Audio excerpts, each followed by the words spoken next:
Jaden has already jumped over at Novelty Queens live. I like that. I like that. I like that. I like that. Yes, we are streaming on both sides. So we are streaming both on my channel and on Novelty Queen side. So if you don't have Novelty, I want us to jump over there so that we can give us support and you can watch the live stream from there. You can watch the live stream from there. Once again, Clementina Igadi, thank you so much for that blessing. Thank you, thank you, thank you, thank you, thank you, thank you so much for that. I don't take it for granted. That is Novelty Queens channel. We are multi-streaming. So in case you don't have Novelty Queens design, this is an amazing lady. I've always wanted to have to speak to Novelty for the last 3 months. But we had to look at our schedules. Yeah, I have to get my people to call her people. And eventually we got a date, and she's going to talk about how this has been a plan in waiting. So in case you don't have Novelty Queens designs, please connect to her. You can see already there, she's seated there, ready, settled, ready to join me. So before she speaks, do take your time just to be able to connect to her channel, get to understand what it's all about. But you can see how the banner, it's the banner for me, guys. It's the banner for me. It is the profile picture. That does not look like a channel that is for people who are not serious. That is a serious channel. Look at there's a bit of effort that goes in there in terms of designing these things. And I always make noise about these things. You guys never hear these things at the academy. Now watch for yourself. Novelty is not even at 1K. But that channel looks like a 10K channel already. The designs have been done. The day she gets to 10K, she'll be worrying about other problems. She'll be having new problems at that level. Title Pro, nice to see you. Welcome, Title Pro. I see Life of Pal. Life of Pal must be from your community. I don't think I've connected to you, Life of Pal. But welcome. Good morning, Novelty and panelists. Good morning to you. Good morning to you. Good morning to you. Good morning to you. I'll introduce myself shortly. I just realized I did not do it. Jaden, thank you so much. I see you. I already see you over at Novelty side. Thank you so much. Title Pro, welcome, Title Pro. Nice to see you. How is Toby? How is your dog, Toby? Title Pro is busy screaming. My name is Goga. Like Title Pro, it's too. Title Pro, it's too early. It's too early. We are the Sunday service. So you see my name. Okay, I don't. Title Pro, you don't have enough vowels for me to scream. It needs like. Your name needs vowels for me to like scream it. It's like Title. No, it doesn't come out. It doesn't come out the way I would want. Like Novelty will say Novelty or something like that. Or Igadi or something like that. Or Hakika. Title Pro, we need a name with vowel somewhere in there. Then it will make so much sense. Like you see now we have okay. I don't know how to say this, but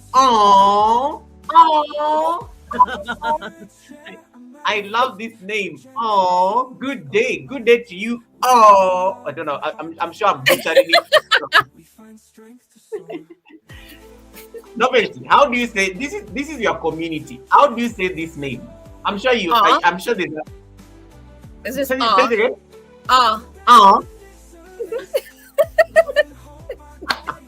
I love it.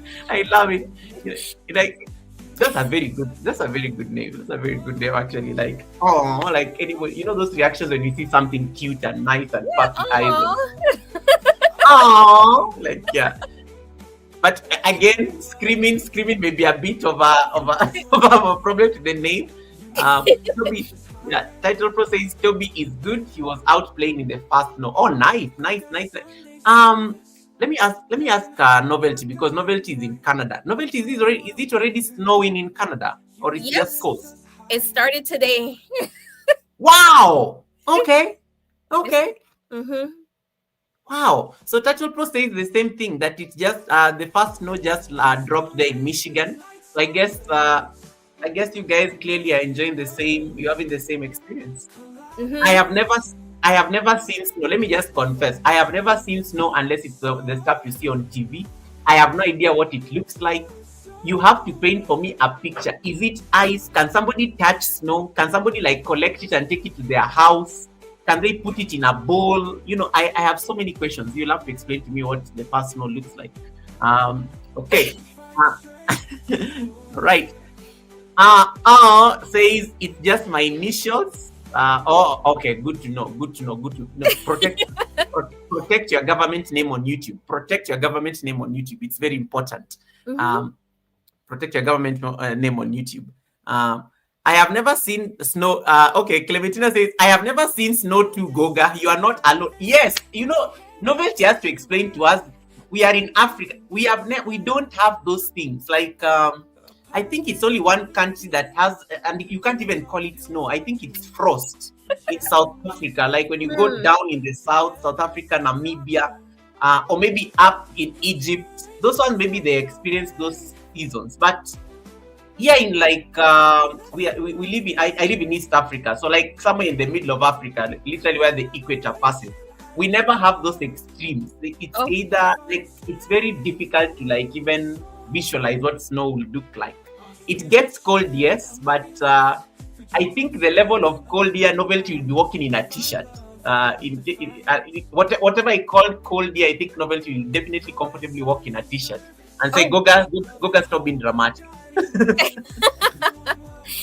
That would be like cold, like my back home. Like my back home here, you can't walk in. Although honestly, there are a few I have in this lifetime. I have witnessed many people that wear t-shirts and shorts alone in the wintertime. Not many, but I have seen a few. I don't know how they do it. But for me, I buckle down. In the wintertime, I literally have to wear probably 3 t-shirts, wow, 2 sweaters, plus my jacket, plus my scarf, plus my hat, plus my gloves, plus a few tights, and jogging pants over it. All right. I'm just reading a few chats here and maybe I can just give you some few reactions. So like says Africa is much like Arizona, very, very similar. And no snow unless you go up the north.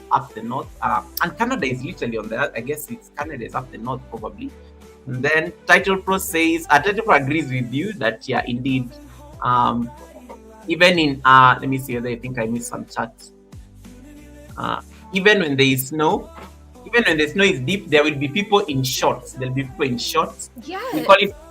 We call it freeze and shine on this side of the world. Like you are freezing, yes, but you have to shine because you don't want people to miss. You don't want the drip to be diluted. You have to look good.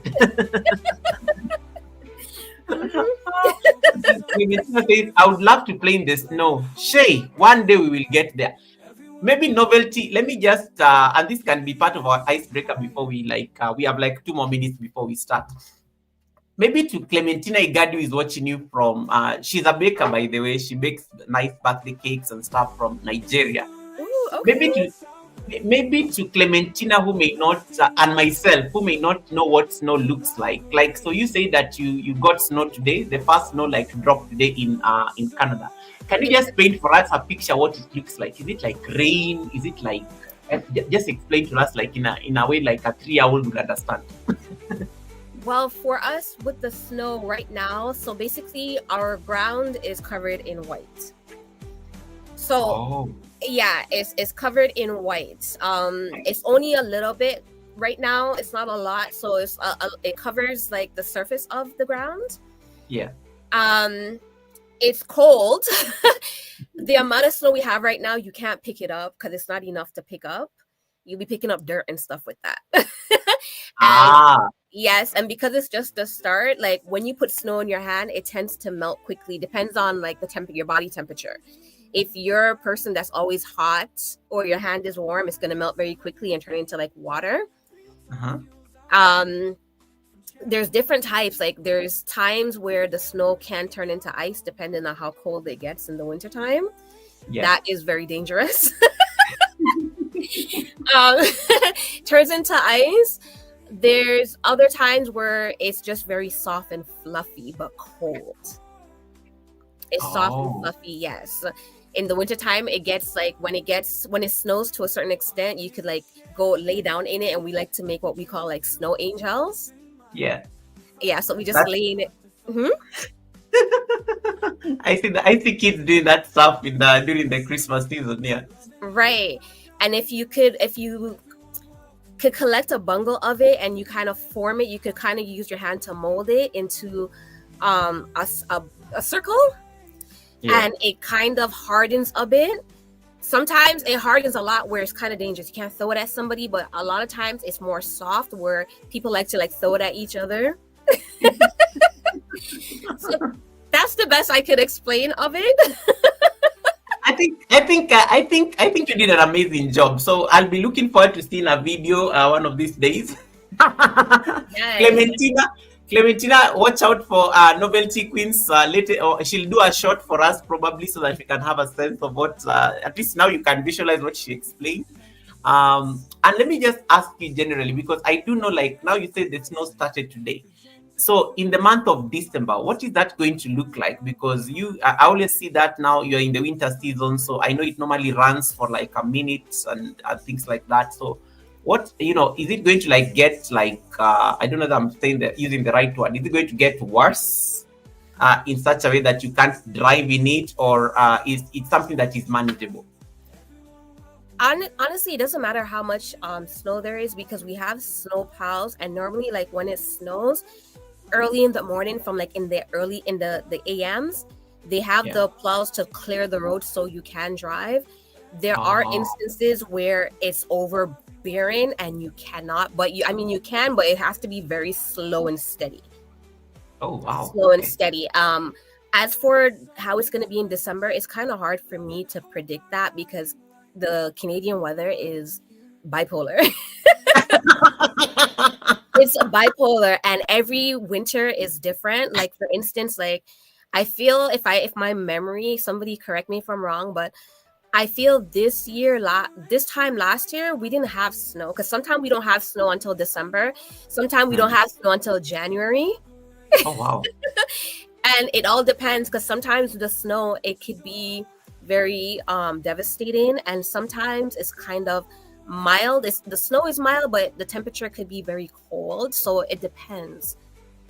Ooh, and sometimes we have a lot of snow, but the temperature is actually really nice, because snow to me can be a very beautiful thing. Like wintertime could be beautiful, although I don't like snow in winter, but it could be very beautiful. It's very beautiful, yeah, because when the snow falls and there's a lot of it, it kind of glistens. That should be very cool. Yes, especially when the icicles form, like when the snow melts a bit and the temperature gets cold too quickly, it forms icicles. Oh, nice. And yes. then Clementina says, I would love to build a snowman or snow queen. Yes. I'm subscribed. I like how you use I like how she used the word queen very deliberately. Novelty Queens Designs, guys. I like how she used she totally changed her mind. Like, no, not man, queen. I am subscribed to her and I can't wait for those shots. Yes, we look. Let's look forward to it, because I think we are also getting into the Vlogmas season. And I think snow is always a very excellent addition in a lot of channels. You'll see it with a lot of our Canadian friends, American friends. Yeah, they'll be dropping a lot of videos with snow, them driving in the snow and things like that. So I think it's a good thing. So guys, without further ado, let us start this conversation. I'm going to read a short biography just to introduce the beautiful lady you are seeing on the screen, and then we will start our conversation. The rest will find us as we talk. I'm appointing Nightbot. I think is working perfectly fine. I'll be able to see your chat. So in case you have any question you want to ask Novelty, feel free to drop it on the chat. Then I'll be able to highlight it for her, and then we'll be able to at least make sure that she's concentrating on the show and not struggling to read all these chats that are flying on the chat section. Title Pro says the snow that fell this morning is already melting. Oh wow, okay, good to know. You do it's night time here. So when you say morning, I'm like, I got confused there. Like almost 8 p.m. here in the evening, and then Red Room is like screaming your name there. Novelty! With crowns and whatnot. Red Room, I hope your son is doing well. I dropped you a message. I hope your son is doing well. He had to leave a live stream abruptly on Friday. His son got sick. I'm hoping that he's doing better now. But the fact that you're here on YouTube means that he must have improved. You need to be here just giving us receipts and mix up. If he was not if he was not well. All right, and then hold on, I have to share this. And yes, yes, guys, please share the live stream out. Please share the live stream out if you haven't already. And yes, we are on a mission. We need to get Novelty to 1K. And she only needs like very few to get to 800. I think she's going to get to 1K before the month ends. So let us push that house. That house needs to get to 1K. It is almost there. It is almost there. She's just like literally smelling the 1K. So we can make it happen. We can make it happen. We can make it happen. And thanks so much, Redroom, for sharing this out. I really appreciate that. All right, guys, without further ado, allow me to read this real quick, and then we'll bring up Novelty, and then we can start our conversation. I will pause the music briefly. So to those who are watching me, my name is Goga. I'm a content creator who is based in Kenya. Usually, I host a show called The Sunday Service every Sunday. The Sunday Service is usually like a platform and a forum to like showcase a content creator from anywhere in the world, regardless of their subscriber numbers, regardless of their content, regardless of their niche. We normally bring them to the Sunday Service so that we can learn from them. So the Sunday Service is also a platform for learning, where we learn from each and every creator on this YouTube platform to understand why they do what they do on YouTube. And today we are so honored to have a queen who is going to talk to us about a lot of things. She's a very multifaceted person, be it crocheting, be it like, creating like necklaces and whatnot, be it designing t-shirts. That also means she also like runs a business, and we are going to see the business and the brand aspects of content creation, the other side of things, which definitely I don't think is easy for anybody who actually explores like starting a small business. And that is why Novelty Queens Designs is here. The link is pinned on top of my chat. So in case you're watching the live stream from my live stream, there's a link that is pinned on top of my chat. Click on that link. It will throw you over to her channel. We are multi-streaming. So the stream is happening both on my channel and her channel. So the best support you can give her is actually watch the live stream from her channel. She needs the watch hours and she needs the numbers. So stay there. And then at the end of the live stream, I will tell you to come back when she's leaving. So watch the live stream from there so that you can give her support today, so that at least she can get in those numbers. So without further ado, let me just read a quick introduction that I whipped for her. So today we are meeting a woman whose creativity doesn't just shine, it multiplies. From her cozy corner in Toronto, she's turned threads, beads, and bright ideas into a brand that celebrates both art and ambition. She is Novelty Queens Designs, the heart, hands, and hustle behind the channel Novelty Queens Designs. And this is right across the entire social media spectrum, be it her Instagram, her TikTok, and whatnot. You will find that as her brand name. Very searchable on YouTube, by the way. When you just type Novelty Queens, it's the only channel that has that name. Her journey is one of color and courage, where crochet meets commerce, where imagination meets intention, and with every handmade purse, every beaded bracelet, every t-shirt and tumbler, she reminds us that creativity can be both beautiful and bankable. And bankable now brings in the aspect of business. But what truly sets her apart is her generosity. She does not just create. She teaches, she shares, she uplifts. On her channel, she opens the curtain for other dreamers, that is content creators like us, showing us how to package, price, and proudly present our craft to the world. So whether she's behind the camera curating her next collection, or mentoring fellow makers on these YouTube streets, Novelty Queen stands as a beacon for every creative who dares to dream bigger and even has ambitions to ever transform their channel or their content creation journey into a business. Because for her, it's more than handmade, it is heart-made. It is building a legacy, one design at a time. Novelty Queens, I may not have done it justice, but you can introduce yourself now to the community in the best way you know how, but I had to make sure that we give those that nice backdrop. So welcome to the Sunday service. Such an honor having you here. So to the people who don't know who Novelty Queens is, in a nutshell, just tell us who you are, where you're based, yeah, anything, whatever introduction looks like for you.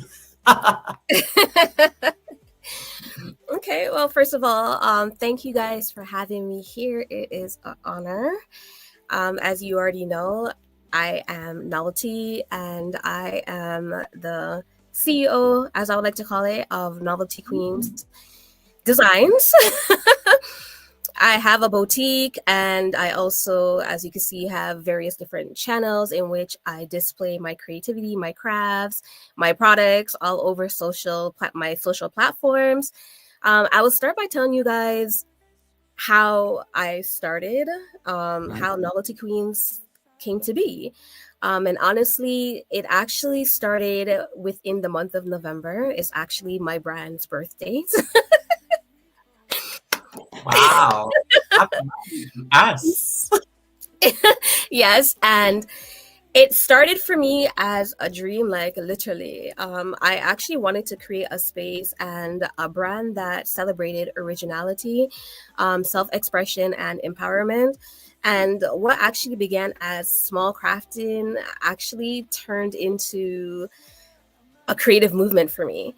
And it went from tumblers and t-shirts to accessories, and I implemented motivational content over time. And everything that I created, I realized it started to like help other people. Like people will come, and when I put out my tutorials, people started to, express themselves and say like, you know what, I have an idea that I wanted to create, but I don't know how. Do you mind creating it for me? And I would create it. And I realized that, in terms of the creative aspect, there's a lot of people that was actually drawn into it. And I started to realize that I was doing something that allowed people to embrace their uniqueness and feel proud of who they were. And it also allowed me to feel, proud of who I was and what I was doing. Nice. Thank you. And as for my name, the name that I originally came up with, to be honest, was not Novelty Queens. The first name I actually came up with for my brand was actually Trending Queens. Oh. And that name I wanted because, a little backstory, growing up, I've always had many compliments in terms of how I dress, how I did my hair, how I did my nails when I was doing my nails and all these things. When I was a young spring chicken, I had a lot. You don't look a day over 20. So. I don't look it, but I feel it. But yes, I always had a lot of compliments, and whether I was at work or I was on the road or even taking a bus, like male, females, children always complimented me. And over time, I guess it kind of started to develop something within me. As time went by, I started to think to myself, like, maybe I can start a brand, because if people love the way I dress now, like they would love what it is that I present to them. And this is how I started the brand, and that was how Trending Queens came about.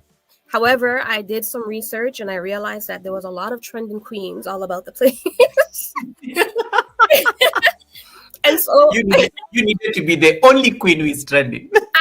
I'm saying, and so I started to think about different names, because in the times when I came up with my branding, AI wasn't really a thing. Yeah. AI wasn't a thing, so we didn't just, scoot on over to our good friend AI, like, hey, help me fix up some names or help me brainstorm some names. So I really had to sit down and, grab my pen and paper, and I started to think about the things that represented me, and I came up with Novelty. And for me, novelty represents uniqueness. It was the idea that you were never meant to fit in because you were born to stand out.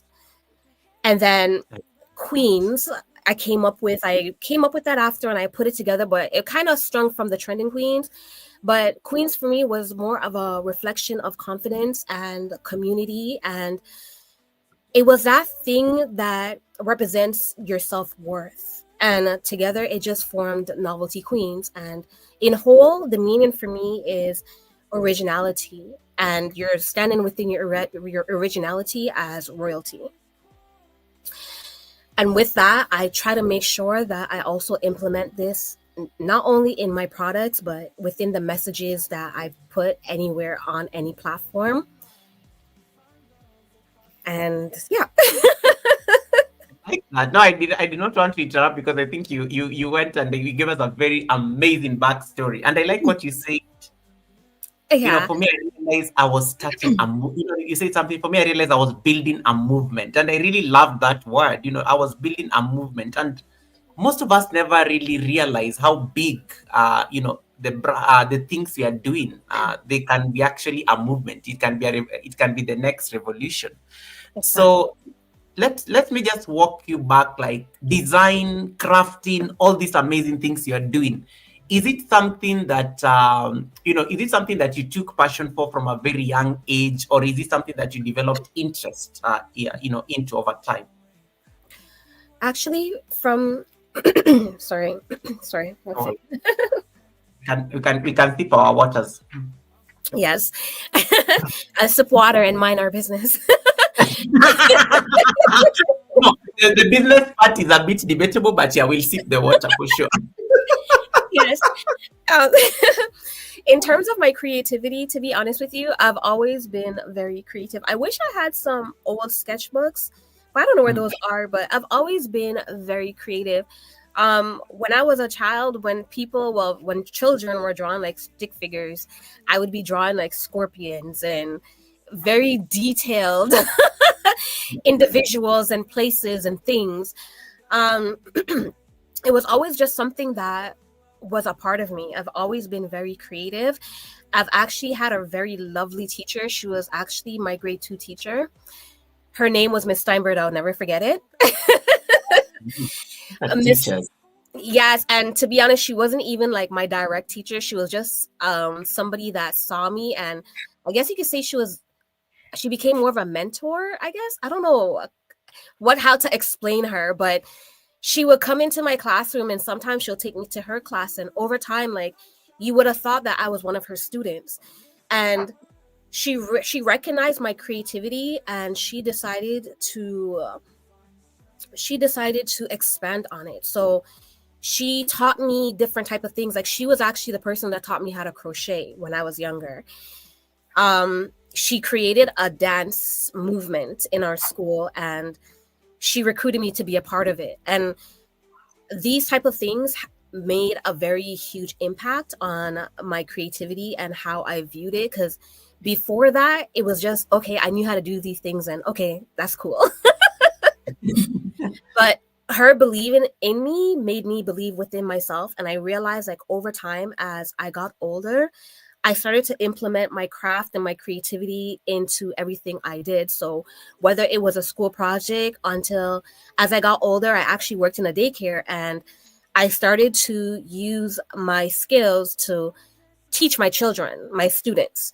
And so I would draw pictures, and I would draw iguana, and then I would put an eye, like, I'll make Yeah. little cue cards for them, and it actually helped them to learn a lot.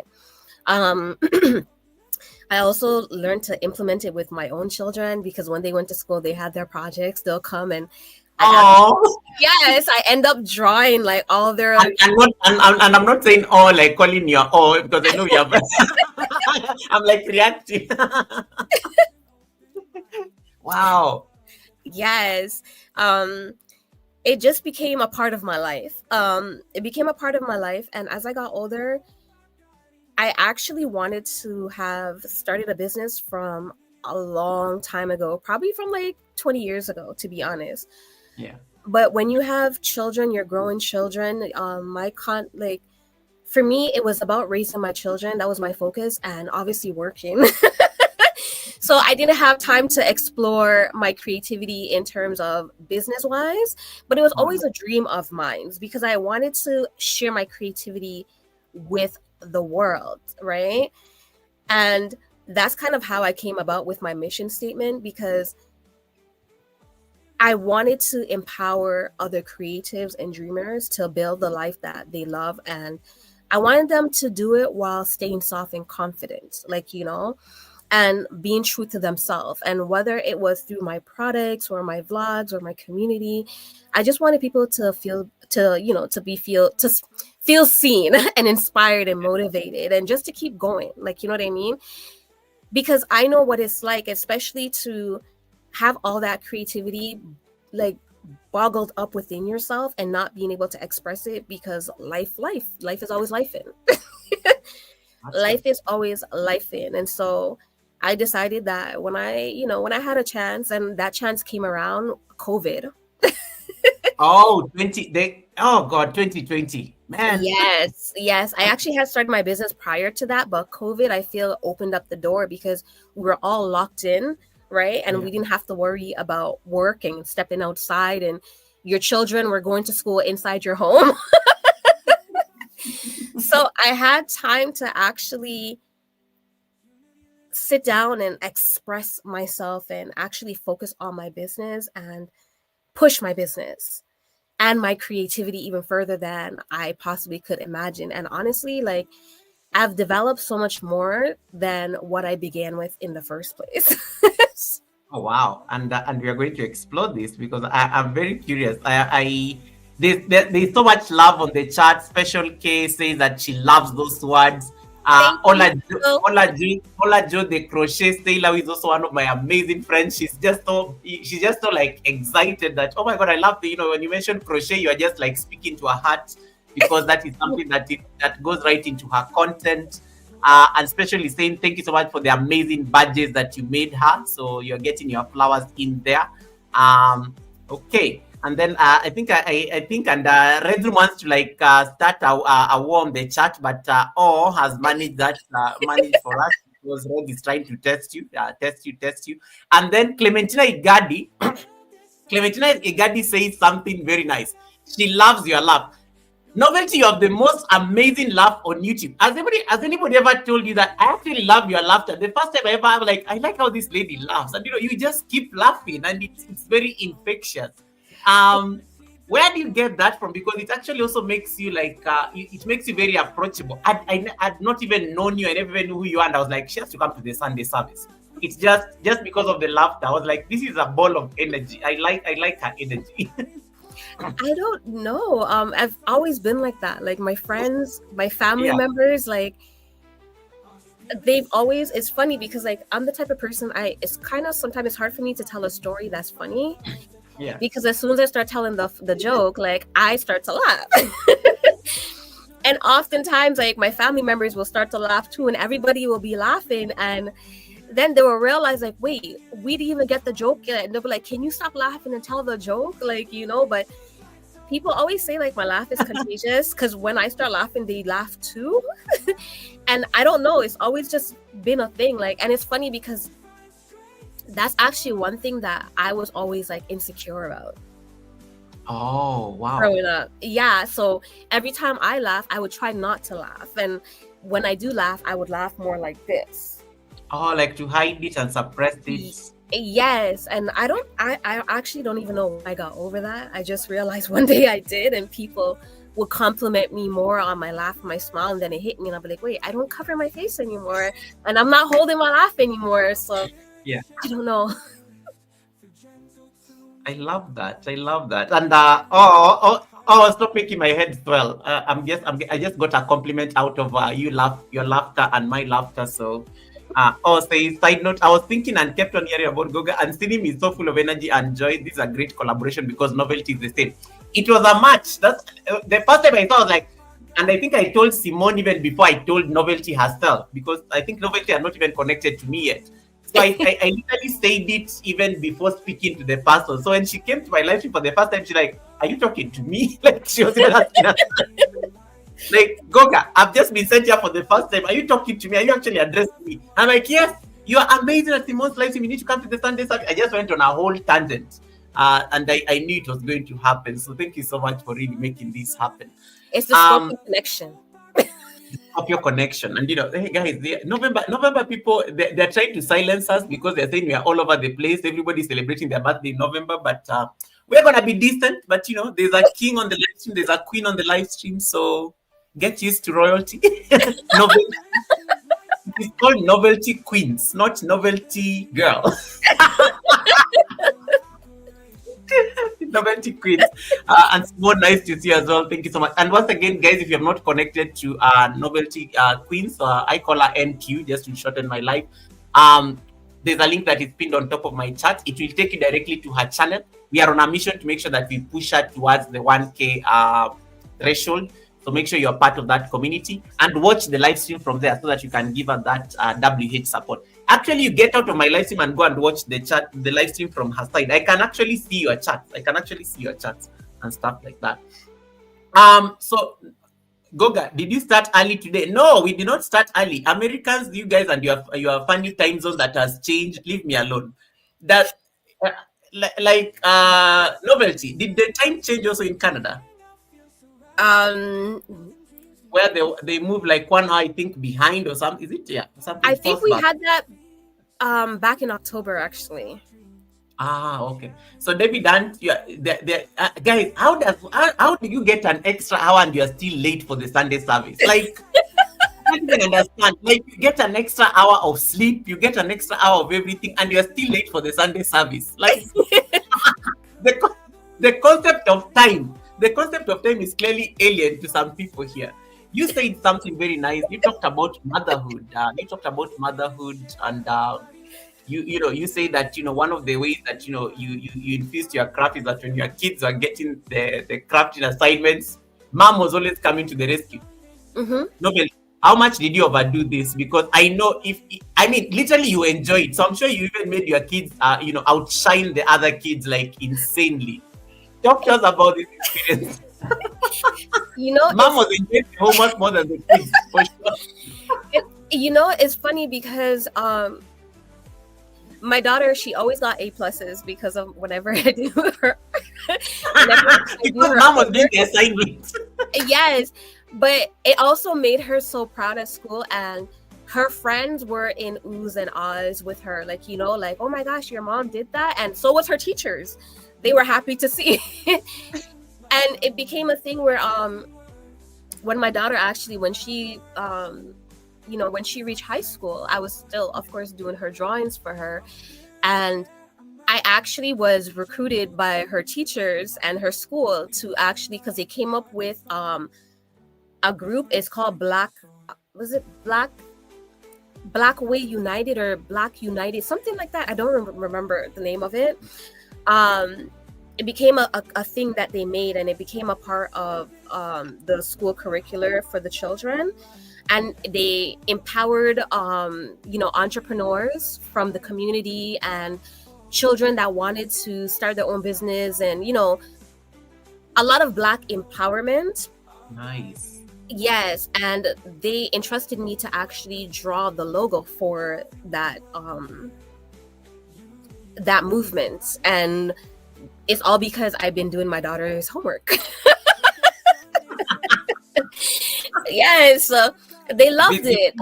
So yeah. Have the kids? I don't know. I don't know. I don't know how many kids there you have or something. Just Two. maybe to the two. Have they taken up the crafting? Do you see it in them? Do you think it has been passed on, or they're doing their own things? Okay, so let me tell you first, okay? My daughter, I found out that she can draw when she was in grade 11. Whoa! Okay. And she's actually better than me. That's a good thing. It's a good thing, but then I was just like, so girl, you've been hustling me all your life. Like all that time I used to spend.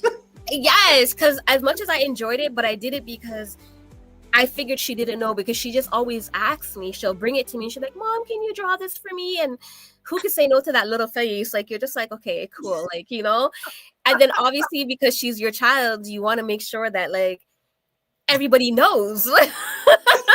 So you have to put 110% into it. Like, you know what I mean? Even though she was only like grade 2. And then yeah. So you are that mother. You are that mom. I am. And so I was doing her work and all this type of stuff, right? And my son, like, for my son, well, I'll explain him after because he's a whole different story. But for my daughter, I was doing it all this time and whatever the case is. Because I remember, like, there are times, like, before, like, when she first brought it to me, I'll say, baby, why don't you try to draw it? And she'd be like, I can't. I tried, like, you know, and I'll be like, okay, fine. Mama got you, like, you know. But I remember because as she got older and she grew into herself and her little personality started to really, like, come out and she became who she is, right? And a part of that was she got into animation because I grew up watching a lot of animes and cartoons with my children and kids movies and stuff like that, and it kind of molded them into who they are. And my daughter now, she's like an anime fanatic, right? Yes. And she had her room, actually my work room was actually her room before, and I gave her my room, which is a bigger room, and I took this room. And I noticed when I came in here, there was a drawing on the door. And it was one of the anime characters. And this is how I know that she was able to draw. And I saw it and I said, hold up, wait a minute. I'm like, Shari, did you draw this? And she was like, yeah. And I'm like, so all this time, all this time, you knew how to draw. And you're here hustling me? And she's like, well, Mom, you love to do it, so why not? Exactly. Like, Mom will do it anyway. She likes shining in this, so I would have done the same. I'm saying, but I mean, it was still a little bonding moment and stuff like that, so I don't regret it. But yeah, I start to realize that my daughter, she's actually exactly like me. She does a lot of activities that I've done growing up, like a lot of sports. She's very athletic. Yeah. She draws. The other day I heard her singing and I'm like, hold up, you can sing too? What else you got going on over there? As for my son, the only thing he took from me is a little bit athletic, because my son is type of child, he doesn't like to go above and beyond. The soft life, easy. Like, exactly. Exactly. Like, I'll tell you. Yeah, that's my kind of person. Yeah, like you know, like when my son, when he was younger, right? Because he started school very early. He started when he was like 3, going on 4, because he was very articulate and very smart, right? And he was already potty trained and everything. So they said, okay, fine. We don't normally do this, but let him stay for a day so we can see if he's ready, and we'll let you know when you pick him up. Because he wanted to go to school because his sister's going to school, right? Yeah. And so I talked to the principal. I dropped him off for the day, and then when I picked him up, they're like, he could start tomorrow. Whoa. Okay. Yeah, exactly. And so my daughter, I believe that they start doing track in grade 2, I believe. I think that's what it was. It was a while back, but I think it's grade 2. My son in kindergarten wanted to do track, and I keep telling him, like, you can't do track because you're not old enough as yet, right? You have to wait a couple years. And so finally, when he got to grade 2, the first thing he did was he tried out for the track team. And as per usual, I go to my children's track meets, right, and their events. So I went to his event, and believe you or not, this child is running on the track. And he was so fast, and I was very fast too, right? In my school, in my elementary, I was the 3rd fastest. Oh, wow, nice. Yeah, when I got to grade 8, I was the 1st. And then when I got to grade 9, I was the 2nd fastest in the school. My children take after me. My daughter was actually very fast. She was the fastest in her school growing up. And my son, I found out he was actually very fast as well on the track. The thing was, he was running and he was 1st. And I got up on the stand and I said, yay, baby, go. And so he ran off the track and he ran onto the stand, and he came and he sat down and he said, hi, mommy. And I said, baby, what are you doing? You're going to get disqualified. I said, you're going to get disqualified. I said, you can't run off the track and you're about to win. And he says, yeah, but I just want to come and say hi to my mom. He's like, I can't talk to my mom. And I said, yeah, baby, but this is not the time. Like, We have to win. yeah. And I'm like, now you're not going to be able to go to go to the next race. And he says, well, it's okay. I have to preserve my energy anyways. I love that boy already.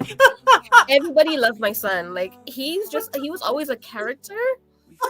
Like, and then like as he got older, I started to realize like he didn't do much sports because, like I said, he doesn't want to do things that hackle him up too much. But he did fall in love with basketball, and he actually wanted to persuade basketball outside of high school. Oh, nice. But then I told him that, it's not how it looks on TV. Like, basketball players, they're still in college or university. They still have to have an education. They still have to major in something. And so he decided that he no longer wanted to have a basketball career. Because he's the type, he doesn't want to do too much. Like, he wants to do his own business and, like, you know what I mean? His own stuff, but it has to be something that's not too hackling. I don't know what career that's going to be, but when he finds it, I hope he lets me know. The beauty that mom is a creative, so mom kind of relates and understands. It's like, yes, you can choose to go. You can choose to go off the common path that everybody takes and stuff like that. Mm-hmm. Raising these kids in Canada also, present, and I think there's a very beautiful comment that came on the chat from AAW, and AAW said, that's so needed in places where Black kids are the minority. This is when you're talking about designing the logo for that, for that organization, mm-hmm. to show them they are seen, heard, and beautiful. Raising kids in a country like Canada, what has that experience been like? Because Canada also has a different, it's a different environment, probably different than maybe what home used to be like. Maybe just paint for us a picture in terms of just that, trying to make sure that at least you are bridging that cultural aspect even in the kids as they are growing up. Okay, so for my children, the way I raise my children, I kind of raise my children not to the extent of how we were raised by my parents growing up, but I kind of gave them a little back home vibe. Like, for instance, when my children were younger, in the summertime, because at the daycare, when I was working at the daycare, I had a lot of flexibility in terms of my vacation. And so I was able to go back home for like a month or two, right? Every year. And so I would bring my children there, and when they go home, I would put them into school, like, summer school or programs down there. And they get to experience not only the aspects of growing up in Canada, but the aspects of growing back home as well, right? So they had a bit of, a different morality and principles from both sides. And I think it kind of helped in terms of how they're raised and stuff like that, because they got to see things from different angles. And also I made sure to show them that the world is not one-sided, like, so I actually placed them in a lot of activities because I wanted them to have a choice.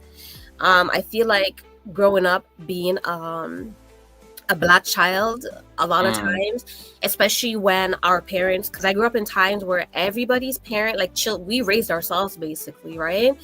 Because our parents were always working, trying to, maintain a home. So a lot of the children I was raised around, grew up with, we basically were cooking and, knocking on each other's door to borrow a tomato or an onion. Like, you know what I mean? We were doing the grocery shopping. Like, we were doing a lot of stuff, right? And we didn't, other from like what the school was giving us, we didn't have anything outside of that where our parents were putting us in, right? And for me, I didn't want that for my children. I wanted them to have more opportunity. Like, my son, he did Taekwondo. My daughter, she did aqua gymnastics and she did ballet. Like, you know, yes, I also put them in cooking class. Although I was a bit disappointed with the cooking class because all they did was, I was hoping they would learn to cook some rice and peas and some chicken, but they were making pizza. They were making what? They were making pizza. Like, but I mean, you know what I mean? But it's still, was a part of who they were becoming, because with that, my daughter, she actually loves baking now. And I actually also baked with my children on the weekends, because Um, weekends for me, yeah, I was never the type to, I don't go out, right? It was just work and my children for me. Like my children are like my personal handbags. Everywhere I was, they were. And my motto was, if my children can't come, I can't go either. Right? So my children, we did a lot of stuff. I made sure that they were exposed to a lot of things, especially my daughter and my son, because I believe that the way how you carry yourself as a parent is the way how your children are going to grow up and carry themselves, right? yeah. So there are certain things that I made sure that I modeled so it would reflect them when their principles and morals as they got older. And also, like I said, with the activities I put them in, I wanted to put them in activities so they know like there's options out there. Like, you know what I mean? Nice. Yes. Same thing with food. I gave my children things I don't even eat. I would never try. I would never try, but I made my kids eat it because I wanted them. Like I said, I feel like in order for them to become their own individuals and their own persons, like they need to be exposed to different things. Like, you know what I mean? So I didn't grow them like a typical, the typical Black home. I went above and beyond with them. And I'm glad I did, because I realized like who my children are right now. Like I'm very proud of who they became. Nice. And guys, if you have any question you want to ask Novelty Queens, feel free to drop it on the chat. Joan Parker, I see you there. Joan is so excited. Joan being a teacher and everything. She's just like, yes, yeah, all the points there. All the points there. And thank you so much, everyone who is supporting Novelty. Yes, we need to push that house. That house needs to be pushed. That house needs to be pushed hard. AW says, being on the artist helps with that too. I do black art, so I surround myself with children with the beauty of our people because we are a minority in Arizona. So I think I like that perspective 100%. 100%. Let's see whether there's anything that I may have skipped or I missed. There's a comment here that Red Room, this is just Red Room being Red Room. I feel like going into troll mode since she handles trolls so well. There's something you said during your introduction, and I think it stuck with me. You remember your teacher, and you remember how your teacher offered you a place to express yourself, even when she was not necessarily obligated to have you in those rooms. Yes. It's like, and I think that's a very important thing. Somebody believed in you from a very young age. Mm-hmm. And I can even tell probably that's the trajectory you took, not just even in raising your kids, but also, having worked in the daycare and the rest. Right. Somebody just helping you like frame, there's something she saw at that because, and in Africa here, we normally have a saying that there's something that an older person may see while sitting down that you cannot see when you're standing on top of a tree. And right. She saw something from a very young age. Why do you think it's important, especially now, knowing what you know now? Because, and having grown up in a Black family, I remember like creativity was something that was not exactly appreciated. It was very simple. You need to go to school to become a doctor or a lawyer, or the usual stuff they always tell us. But if you ever express talent, like I remember that this amazing kid who used to sit next to me, like in primary school. He was amazing at drawing stuff. Like it was like picture perfect. But I remember, I remember he used to be punished because he never used to, the classwork used to suffer because he's busy, like half his book are spent on drawings. And I used to find him very talented, but the teachers used to beat the hell out of him punish him because he's not concentrating on the real classwork. Right. But the world has changed. Things are changing. Knowing what you know now, why do you think it's important, especially to nurture this kind of creativity from a very tender age? Especially having been one of the beneficiaries of your teachers seeing right through what you could do. Honestly, it wasn't just that one teacher. My brother, actually, he's a Scorpio as well. His birthday is November 4th. My eldest brother. Everybody in your family is born in November? Yes, just about. My brother, my sister, my mother, there's a lot of Novembers in my family. Wow! Oh my god! I need to. Okay. We'll those are receipts. I'll ask later. Yeah, and so is my friends, but that's another story. But Like one thing I realized, novelty. I do have like there are so many people celebrating their birthdays on YouTube, and now I understand why I'm connected to them. Clearly, Yes. Yes. clearly, And you know what I noticed too? I feel yeah, like Scorpios are very artistic. yes, Scorpios are 100%. naturally very artistic. Um, but getting back to your question, my brother, my eldest brother, he is better than me. His talent is far above and beyond.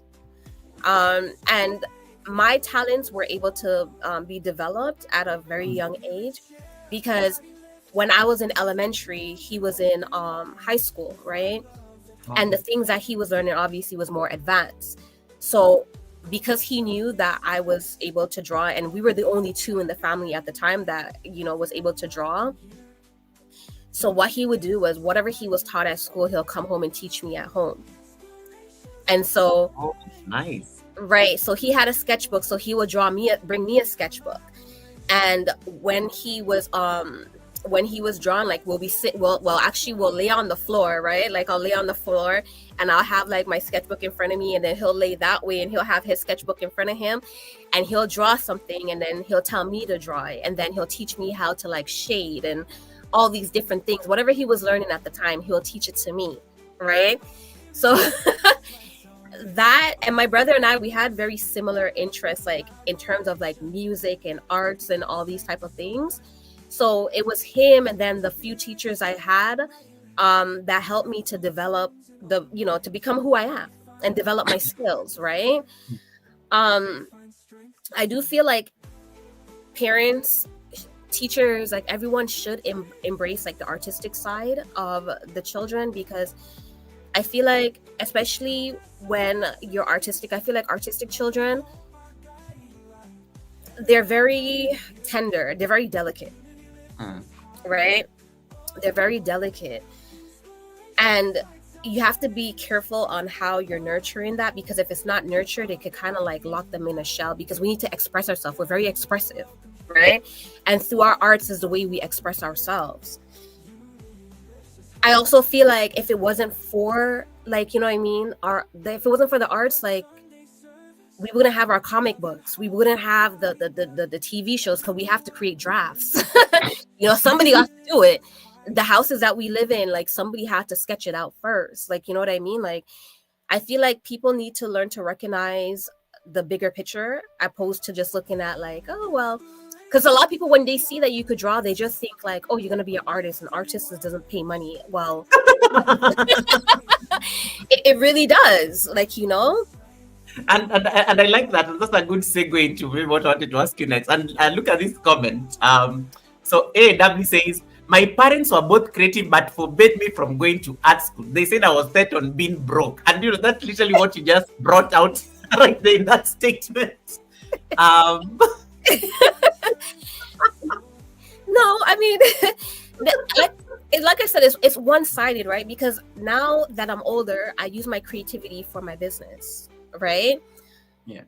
I draw things, I put it on my tumblers, I put it on my t-shirts, like, you know what I mean? Like, I'm able to do tutorials and all kind of different type of things. It helped my child in school. It's helped out a lot, like, you know what I mean? And had like somebody not embraced that, then I don't know, I probably would have been a totally different person.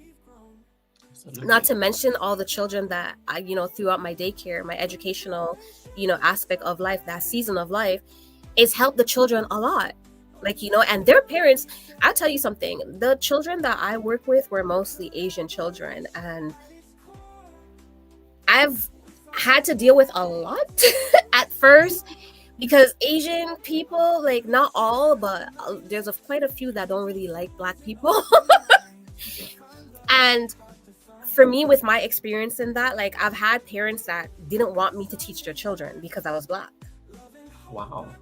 But because of who I am and because of my skills and my talent and stuff like that, in the long run, these same parents end up buying me fine china for Christmas. Like, they wanted their children like as the children get older, obviously they had to move up to a different class. They wanted me to move up with their children. Oh wow. Yeah. Yes, and then there's even the parents that wanted me to stop working at the daycare and come work for them personally. They like, you know what I mean? So being allowed to express your talents and who you are goes a long way. Like, you know what I mean? Because had it not been for that, then I wouldn't have been able to change a perspective. Like, you know what I mean? And now they love them some Black people. I love that. I love that. And I Yeah. think it's a very, I don't know, it's Joe Parker was just talking about it, like having, having people, parents who are looking out for their kids to be very all rounded, because sometimes if you like put your eggs in one basket, that they're just going to focus on, like, let's say one thing, and then it does not like happen, you end up getting frustrated or disappointed, or maybe parents trying to live vicariously through their kids. Just because just because like my dad was an engineer, you end up finding like a lot of pressure for me to become an engineer. Stuff like Right. that. Right. Yeah. You know, one thing I've learned, and I've taught my children this, and it's so funny because now that my children are older, they might not remember what I said to them growing up, but I hear it as they speak, right? Like, Yeah. they recite the things, they just probably think it's like their own ideas, their own thought process. Like, like, for instance, like when I was raising my children, my daughter, to be honest with you, I did not like her dress code. Why? Is it the black mother in you, or is it just? Well, okay, for instance, right? What I allow my children to be themselves, right? And I remember, but I've always like learned, like, growing up, because I don't know, I guess I was just always a little bit above my time, beyond my time.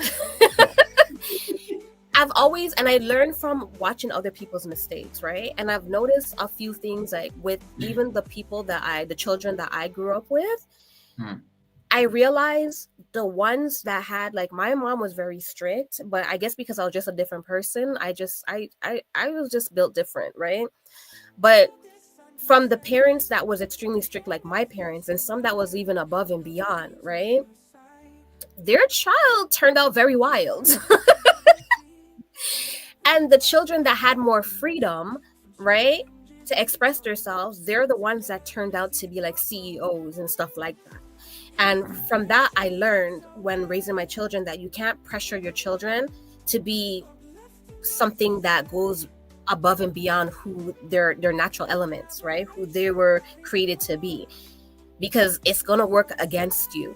If you want your child to be a lawyer, allow them to embrace themselves, but then you could also implement certain things and show them the benefits, and show them the glory of being a lawyer, show them the aspects that would actually motivate them and inspire them to want to become a lawyer, show them how they're going to help people, show them all the people that's being wronged and how they could be that beacon of hope. Like, give them something to go on other than, well, I was a lawyer, your father was a lawyer, your grandfather, your grand was a lawyer, so you got to be a lawyer. Like, okay, like, you know what I mean? So anyway, off topic, I'm going off track, but No, it's fine. That's the Sunday service. There's no like templates.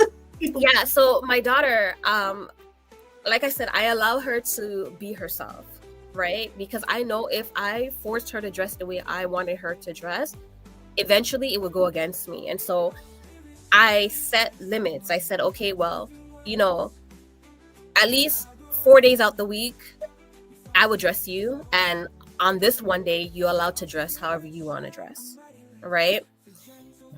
And that one day, I remember one day she was wearing an orange skirt. She put on an orange skirt. She had blue tights and brown boots, and she had a green shirt and a red hat. And I said, oh my goodness. And I remember bringing her out, right? Because we were going out, actually. And my son, because he was much younger, so obviously I dressed him. And I remember hearing people like sissing in the background, and there was people that was saying like, oh, she treats her youngest better, and why does her youngest look so good and her daughter looks like that? And these are the comments I was hearing from people around, right? And I remember I turned, because me, I was very bold and very outspoken. I still am. And I turned, and I remember there was a one couple that was, suing and whatever. And I turned and I said, it's okay for children to be able to express themselves. And their expressions or how they express themselves isn't always going to be how we like it. Like, you know what I mean? I let them know that this was how my daughter chose to express herself. And I'm okay with that, because I'm not going to be embarrassed by my own child and her decision. Like, you know what I mean? It's not hurting nobody. So that's what it is. And the more I did that and allowed her to express herself, is the more I realized as she got older, is the more she actually came into how I dress. Like, until finally she was up in my closet looking for outfits. And then and then she'll be, because my children, both of them, my son and my daughter, when they're going out, like, they come to me and they say, Mom, how do I look? Does this go? And I'm like, aren't y'all too big to be asking my opinion? Like, but they come to me first, like, you know what I mean? And that's all because I allow them to be who they are. Absolutely. And even just have that like comfort that, Mom, I can always approach Mom on this. There's a few comments coming through, and I think you'll want to like just give a reaction to them. Okay. So like, first of all, it started with AAW, whose name we had been butchering since the beginning of the stream. Novelty, you're so gracious. It would have taken the angels to seal my mouth. And then Fabulous Nat says, that is why I had 2 kids. And Fabulous says, and Fabulous says that my child went through wearing costumes out. She doesn't care about hair and clothes. Isn't this the same lady who was dressed like a duchess at my party last week? This was one of the best dressed guests at the royal gathering. And then I think there's John Parker says, so many of my male students of color, their main goal is to become a basketball stroke football players. And I try to make and instill in them that there must be a plan B. Right. Very interesting comments coming through. So I don't know that maybe you want to weigh in on any of them. Otherwise, we could just continue. I feel like for the ones with the basketball player, just show them the benefits of other careers, right? Show them, explain, like, I feel like for a lot of children, like I said, because they're not exposed to different activities, right? And all they see is like basketball players online making money, driving big cars, having all the girls, and the glamour of being a basketball player. But also show them, like I showed my son, like, you have to have a certain, like, you have to have like a 4.0, like, you can't be trying to be a basketball player with just D's and F's and E's. You have to have a certain you still have to major into something, to be a basketball player. And also show them, like, the lifespan of basketball players. Show them, like, if you don't know how to, take business, try a business course, because at least if you want to be a basketball player, it would help you in terms of, finances and how to manage your money. Like, you know what I mean? Show them different type of things and expose them to different type of activities, so then they would be more open-minded, because it's kind of hard when you grow up being exposed to one thing. Your box is very small, right? And it's kind of hard for you to step out that box, because this is what you're used to seeing, this is what you're used to, this is probably the only thing that they feel that they're going to be good at, or that they can be good at. So it's just for you to expose them to other things, to teach them that you could go above and beyond that. There, you could, even if you don't have the skills can be developed. Like, you know what I mean? Not everybody's born with talent, but there's people that they weren't born drawing, but they go to school and they learn, and they're amazing. They're better than me. Like, you know what I mean? Like, natural talent isn't always like the go-to. You could develop things. So you just have to make them step outside the box. Show them other things and other ways to make money. Because I feel like in schools, it's very narrow, the things that they teach you, like, and the things that, honestly, in my opinion, a lot of things they teach you in school is like, what am I gonna really doing? Because when I was growing up, I was like, what am I doing with this? Like, I would never be a scientist. Why do I have to focus on science so much? Like, when it comes to math and slopes and bed mass and all these type of things, it's like, I don't need this. Like, my career don't have to do it. Just teach me the basics. Like, and let's move on with it. Like, you know what I mean? but I feel like they need to implement more, like, you know what I mean, in terms of schools and stuff, so we have more opportunities. But then again, I feel like the system is built a certain type of way, like, you know what I mean, it's built to make money for, Of course, and you that's a know. very good conversation, and Yeah.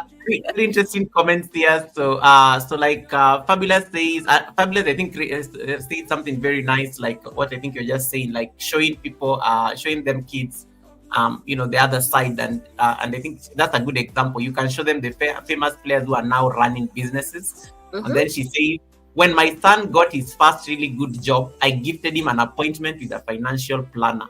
Ooh. Ooh, Yes.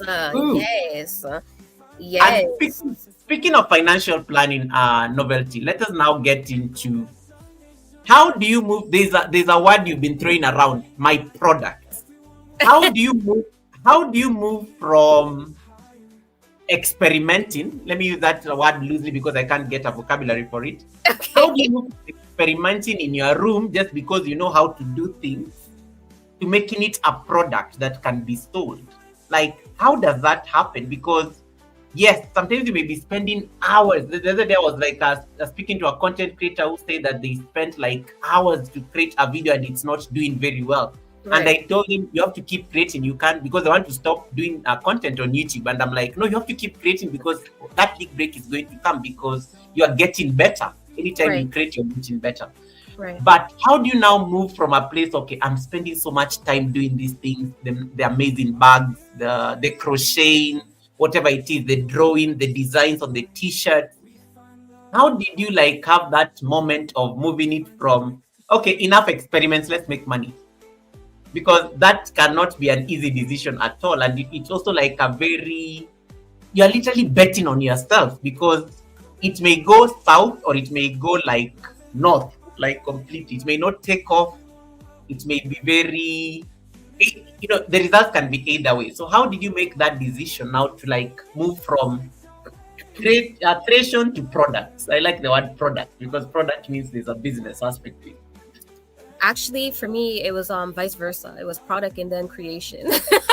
Oh, I'm okay, sorry, it was okay. creation and then product. The thing was,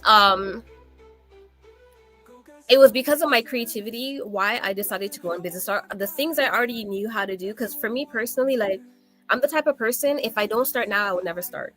Right. Okay. And it's always been like that for me in life. So, like I said, like, I already started my business from before, but as literally, it was like a year after I started my business that COVID hit. Right. When COVID hit, like I said, it gave me an opportunity to really like create craft and started to pick up on content and creating content and stuff like that. But I didn't know what I was doing. I did not know what I was doing. I knew how to craft, and so I crafted. And I knew that like if I didn't start, then it would never be like, it would never go above just the concept. And so I crafted, and then I just did a 1-2 video here and there, and I put it on this and put it on that. And it was far from perfect, very embarrassing, matter of fact. But I learned as I went, like, and I spent a lot of nights writing things Mm. down, a lot of nights doing research, like trying to figure it out. Then I found YouTube and realized, like, oh my gosh, YouTube University, let's study. Let's study. And then I started to go more in depth of this within the streets of of YouTube. And I didn't so much paid attention to the larger content creators because that wasn't it for me. There's a lot of gems in smaller creators because a lot of the things I've learned actually was from small creators like myself that didn't have a big following. Sometimes they didn't even have many people viewing their channels, and I That's was true.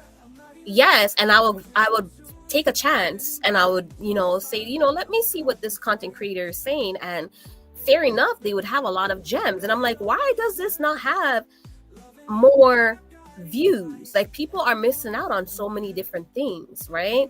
And I would jot them down, and then I would apply them as I go, right? Even with like my crafts and stuff, there's certain things I didn't know, because I mean, there's only but so much you could do naturally, right?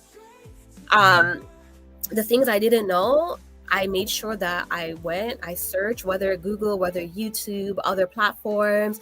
I made sure I went and I searched how to do this, how to get my content out. I searched niches, I searched hashtags. How much hashtags am I allowed to use on this platform? Like, you know what I mean? I searched all these type of things, and as I went, I put out my products, I put out my content, and I trust me, I made a lot of mistakes. I made a lot of mistakes. I had a lot of setbacks, but I was like, you know what? I want to be a beacon of hope for, people such as myself.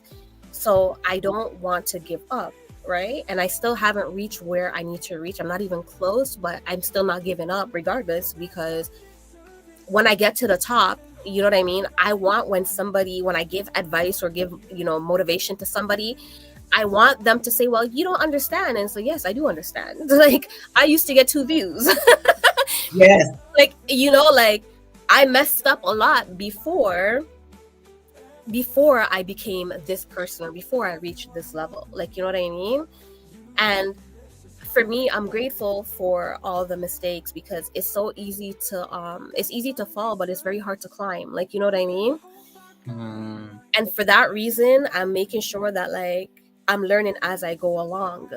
I'm learning, implementing, I'm creating, like, my crochet. Like I said, I've learned to crochet when I was younger in my grade 2 class, but I've only learned to crochet a straight line. Believe it or not, all these extra stuff that I've learned this in the space of 4 months. Wow. Okay. Yeah. Like, and that's how I learn. That's how I do things. So I just pick up. And it's funny because the other day, my daughter, she was at her relative's house on her dad's side, and they said, what does your mom not know how to do? And she said, and it was so funny when she was telling me, because I was like, like, I said, girl, don't be boosting me up like this on stream. But they said, what does your mom not know how to do? And she says, well, my mom, she knows how to do everything. Whatever she doesn't know how to do, she just take a minute to learn, and then she can do it. I love that. And it's amazing coming from your daughter, because I'm sure if you had been eavesdropping into that conversation, you would have just been like, yep. Yes. And my son too, because, like, whenever I'm creating and stuff, like, he always comes to look, and he's like so fascinated, and he's like, Mom, see, you've always been creative. That's how he talks, right? And he'd be like, you've always been creative, you've always been creative. And he does that. He'd be like, see, you came up with this, and not many people would come up to think of that. Like, they're always boosting my kids. They boost me up like Suppagen. They're always boosting me up. But I mean, you have to start from somewhere, to be honest. You have to start from somewhere. Like, sometimes, like, it's just to believe in yourself. Because when I first started, to be honest, like, there was a point where I didn't believe in myself. Like, and when I look at, like, even the t-shirts, I started out with t-shirts. And when I look at my t-shirts that I created from back then and the t-shirts I create now, I'm like, girl, what was this? But guess what? People found value in them because I customized a lot of t-shirts for other people back then. Like, I've customized t-shirts for people's weddings. I've customized t-shirts for people's birthday parties, like, their groups and stuff like that. And I look back and I'm like, wow, I didn't even have much skills when it comes to certain things, because there's certain things I still didn't learn, right? But now it's like, when I look at stuff, I'm like, oh, I see growth. Like, you know what I mean?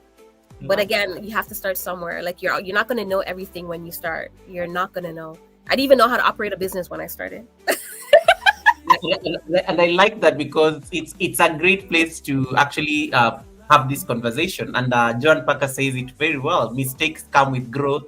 Exactly. Gina is so excited to see the chat. She's like, Novelty, I love your energy. Thank you so much, Gina. That is Gina on the chat. Thanks so much, Gina. And once again, my condolences on the loss of your mom-in-law. I know you guys have not been available on YouTube because you guys had to, you had a loss in the family. Yes. So we commiserate with you guys, and we hope we hope at least you can treasure the memories you had with mom. So once again, my condolences. Right. Let's talk about mistakes, because I think that's one of the things that most people never appreciate. People love, there's a saying, success has a lot of fathers, because people like associating with the success, but they don't know the backstory. They don't know the late nights. They Right. don't know the failures. They don't know the clients who screamed at you because you did not, they change their mind when you delivered a product or something. They don't see that. They see the glamour. They see the fancy stuff. When Right. it comes to some of the mistakes that you've made, and you can speak generally, it can be business, it can be creative, it can be whatever way you want to you want to frame it. Okay. Yeah, so what are your biggest what are the biggest lessons, especially you learned, especially from the business mistakes that you made, especially earlier on before you figured out this? And I know sometimes it could have also been, maybe you're just starting out, maybe you are too generous, and you are not asking for payments and things like that. Those are some of the things we do, because I'm just starting out. I don't want to ruffle my relationship with this person, things like that. Yeah. So talk to us about some of these mistakes, especially from a creative space. And in case there's somebody here who wants to start their business and they're thinking about it, what should they watch out for? Oh my gosh, I made a lot of mistakes. Oh my gosh, the first one was underpricing. The first one is underpricing.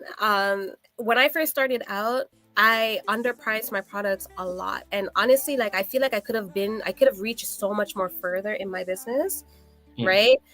But I underpriced a lot, so I'm always in a deficient, right? Instead of being plus, I'm always in the negative because Ooh. I didn't fracture in like the price of the items. I didn't fracture in my time. I didn't fracture in shipping. There's so many things I did not fracture in, right? Because I Yeah. just kind of like picked a price like, oh, okay, well, this looks like a good price and it's reasonable. It's not too expensive. Like, and then after I sell it and stuff and I start to realize like, oh my gosh, like this is coming out of my pocket now. I practically getting it for free. Like, you know what I mean? Or because like the type of person I am, like I always want to give out a lot of discounts, right? Yeah. And it wouldn't be like a little 5%, be like, oh, 50% or 40%, like, and my daughter should be like, Mom, stop doing that. Like, you're gonna go broke. Like you don't. She's like, you're rich. Like she'll ask me, like, you're rich. She says, Mom, we don't have it like that for you to be giving out these type of discounts. She's like, okay, if you have somebody real close, like your best friend or like, somebody extremely close that's been like supporting your business from day one and you want to give them a little discount, fine. She's like, but not all the time. So I kind of had to learn like a time and place for that. Like, you know what I mean? Yeah. And also the fact that like I had a mission, right? When I started, I actually wanted to just do t-shirts. That was supposed to be like my main objective. Mhm. However, I started doing the t-shirts and it wasn't really getting the attraction that I was hoping it will get. And at the time, small boutiques with clothing and those type of stuff was what was getting the spotlight, right? And so I said, okay, well, I'll start adding some clothes too. and Okay. and at the time, like what I didn't realize was, especially like I said, because COVID opened up a lot of, I don't know if I can say that, but that time frame opened up a lot in terms of small business ventures. A lot of small business sprung from that moment, right? And what I didn't realize was the fact that things were changing frequently. So you can't jump on that trend of what people are selling, right? Stick to your mission statement. Because like I said, like I want to do t-shirts, but people were selling clothes and that's what's getting the hype. So I started selling clothes, and don't get me wrong, people love the clothes. They bought the clothes, right? But then when the clothes start slowing down, I realized people start selling it was a hype of phone cases. So I implemented phone cases, right? And then like I just keep implementing things as I seen, and that burnt me out. Oh, wow. Okay. Makes Yeah, sense. yeah, because now you have to also keep up with like promotion, right? You have to keep up. There's people that started, and that's another thing too, because a lot of people would ask me like, can you customize this, can you customize that, right? So now I'm trying to keep up with customization of different products, as well as my creative aspect of my business and my product, my Novelty Queens products, right? And then I'm trying to push out my brand because I have to advertise. I have to advertise, like, you know what I mean? Like, I had to do so many different things. And then I had to stay up late nights to create and craft. And then I have my children and household and a whole bunch of different things, right? But all because I didn't stick to the plan. I kind of ended up all over the place. And before I knew it, I had like so many different things. And it's like I could no longer focus on this. And then I gained a little too much weight, right? And that kind of shunned my confidence because I'm just like, okay, so now I can't promote these clothes the way I want to promote because I gained too much belly. Like, you know, and it was actually, again, like, it's my kids are such a big part of my life and whatever, and it's always my daughter, like, you know, she's always in my ears.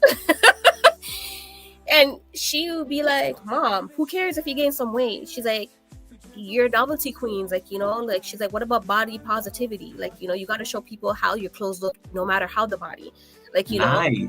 Yeah, she's like, you have to show people how it looks no matter the body. She's like, what if there's, like, she's like, with the body that you have now, what if there's people with that body that wants to buy your clothes, but they're used to the body you had before and they're gonna think like it won't look good on me? She's like, show the people how it looks with that body.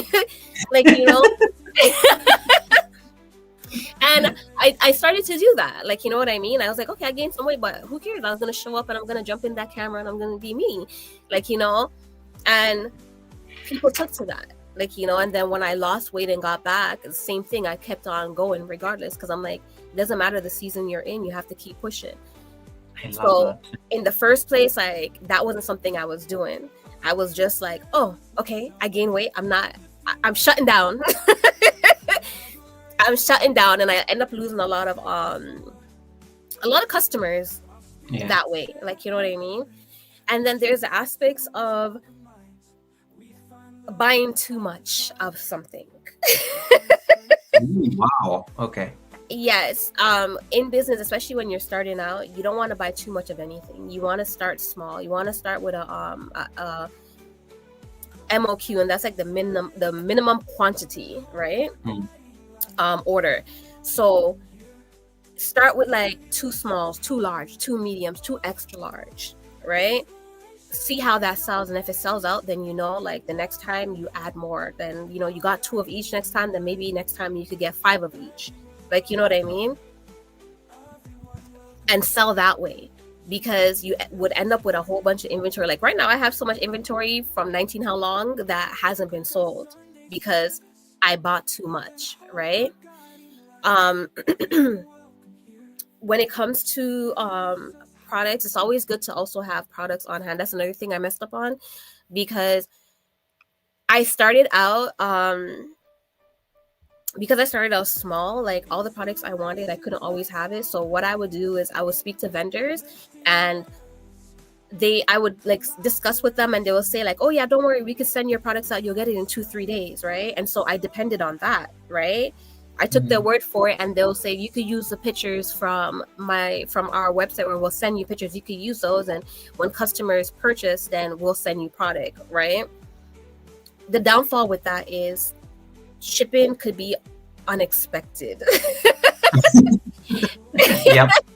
And at first it was working very well because I was doing that, and my products were coming, like, you know, the next day, and, you know, by 3-4 days my customers will have their products. Then after some time, like, I don't know what happened, but it's like my products were taking a month or 2 to come. Yikes. Exactly. And I had to keep refunding people, because it's like there's people that was willing to wait, but then I felt bad because I'm like, I don't want to build my brand like this. Like, you know what I mean? This is not who my brand is, what my brand stands for. So I'll be like, you know, I'll refund you, and when it comes, I'll still send it to you anyway. So again, I was losing money. Yeah. Oh my goodness. Yeah. Yeah, but then it's because I was also trying to build trust. Like, you know what I mean? Like, I wanted people to see like, okay, even though like it's taking years, like, I'm giving you back your money, but I'm also gonna give the product, so feel free to come back. Feel free to come back, because you can still trust me, like, you know what I mean? So that was another big mistake. So over time, what I've learned from that is I would purchase whatever I'm gonna sell, I make sure I have it on hand, but I have like a small amount of it, and that's what I will post. So if I have 10, I will post if I only have 10, and when that sells out, then you know what I mean, I grow from that. And I've learned to also price better, because like I said, I was losing a lot and I kept being in the negative. I kept being in the negative. So I've learned to price better. I learned to break down a pricing strategy. You know what I mean? Fracturing like my time, right? Fracturing the cost of product, fracturing the shipping and all these other type of things, and put that in. So that way, like, I'm not losing. And then when I get my money, I can reinvest in more products, right? Because I wasn't able to do that before. Because like I said, I was always in the negative. And I like how you brought that out, because I think Ola Joe on the chat, Ola Joe, the crochet queen as well, says yes, the overhead cost that we do, that you may fail to factor, because and they end up taking you into the deep end. You also brought out something there, that at some point you had to shut down certain things because you are stretching yourself too much. Yes, way and too then thin. and then now you had to like focus on very specific things. So when it comes to now your brand, and I will come back to that shortly, just based on that aspect, because there is something that you said nicely through the mistakes that I think I liked. Your brand identity, how do you like maintain it consistently across different products? It could be the crochet, it could be the t-shirts, it could be the digital designs, it could be the tumblers. How are you able to like now keep that brand identity consistent across all these different crafts? And which are the ones that you said, you know what? I know you talked about the clothes and everything. You know what? You said, this is me doing too much. Let me focus on this because I excel on this. And then the rest, if one day maybe I want to get back to it, I will come back to it. I learned how to let go, right? Yeah. Novelty, is it easy? Let it go of things. It was something that you have to learn, especially from a business aspect, right? Because oftentimes people like, they don't like, what you love, your target market might not love it, right? Yeah. So if I have a particular type of design that I absolutely love, like it came from the depths of my soul, like, you know what I mean? Just because I like it doesn't mean somebody else is gonna like it. So if I see it sitting on the shelf for months and days and years to come, it's time to let it go, right? It's time to go back to the drawing board and try something different. And if I see that my customers like a certain type of things, then I make more of that, and I create different variations, because I start off simple. I start off with probably like 1 or 2 colors, right? And then I listen to the people. So my customers, they will say, do you have this in purple or do you have this in blue? And I'm like, I don't, but I got you. Don't worry about it. I create my own stuff. I got you. Like, and I try not to just pay attention to like one person, but I see what majority is asking for. I see what majority is asking for, and I stick to that. Because if you don't do that, you're going to lose out on a lot. Because what's the point of having products if nobody's purchasing them? You have to always like listen to what your customers are saying. And for me, I try not to just sell products. I try to tell stories, and I try to share like my behind the scene moments, and not just my struggles, but also my wins, because I feel like people connect more with that, and they like more like authenticity, like, you know what I mean? So this is how I'm able to keep my products like on a level throughout. Or at least that's how I think I'm doing it. I could be wrong. from my perspective, like, this is how I see. I try to keep it on a level, try to keep it authentic, and I feel people love that. Like, you know what I mean? I try to show a little bit of my process, and I find like when I do that, especially on the shorts, like when I'm showing the things I've created, like I see the people's reactions. I see certain things get more reactions than other people, and so I try my best to create more of those and show more of those.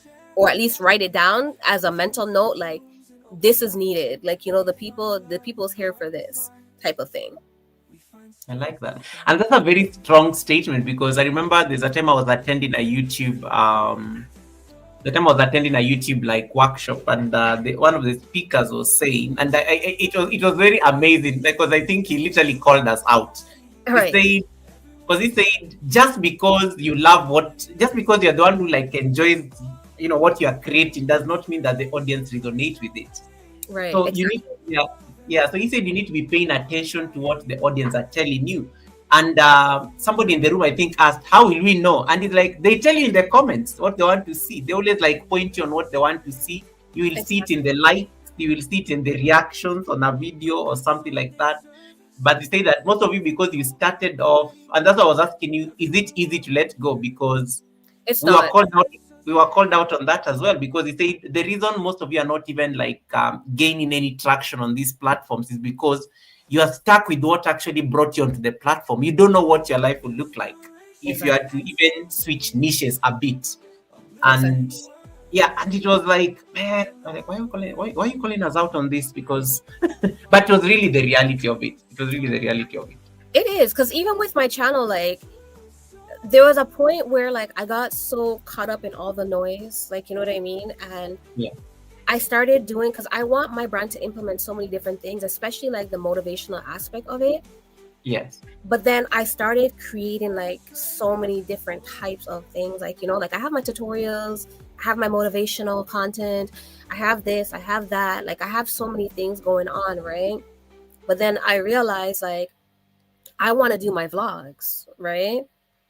But I'm not pushing for vlogs because all the other things I'm creating is pushing that out, and people are resonating to this. And this is a type of I'll say customers. This is a type of what's the word I'm looking for? Subscribers, community. I'm pulling in this type of community, right? Because the community you want to pull in, that's what you have to put out. Like if you notice, like when you go to, if you type up crochet, right, you go to a community, a person that does crochet videos, a lot of times it's people that genuinely just love crochet pieces, or it's people that are crocheters Yeah. themselves. They're crochet crafters, right? If you look for resin, it's like all resin. Everybody in there is all about resin. They speak resin, they breathe resin, like you know, like it's all about resin. Heavenish. Yes, like you know what I mean. And I said, if I want my stuff to be about my small business, focus on my small business, and I want that to shine through my vlogs, right? I can't be doing all these different things. And so I had to kind of like cut back down. I had to go over my content, and I had to cut down on a lot of things and hide a lot of things, right?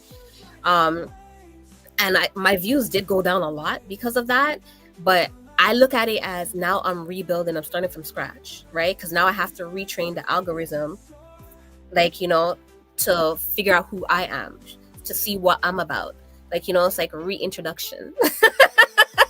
So now I'm trying to find the people that enjoy my vlogs, like you know, that enjoys the journey behind my mission, like my business, you know what I'm trying to say. And slowly and surely, if it's even a handful of people, like it will come along, just like how everything else come along. I also still will do like my tutorials, but even in the get-go, I always said like my tutorials are not my base content. It's just me showing people what I have learned, because like I said, I came from a time where you would see people with small business, but you only see the glorified aspect.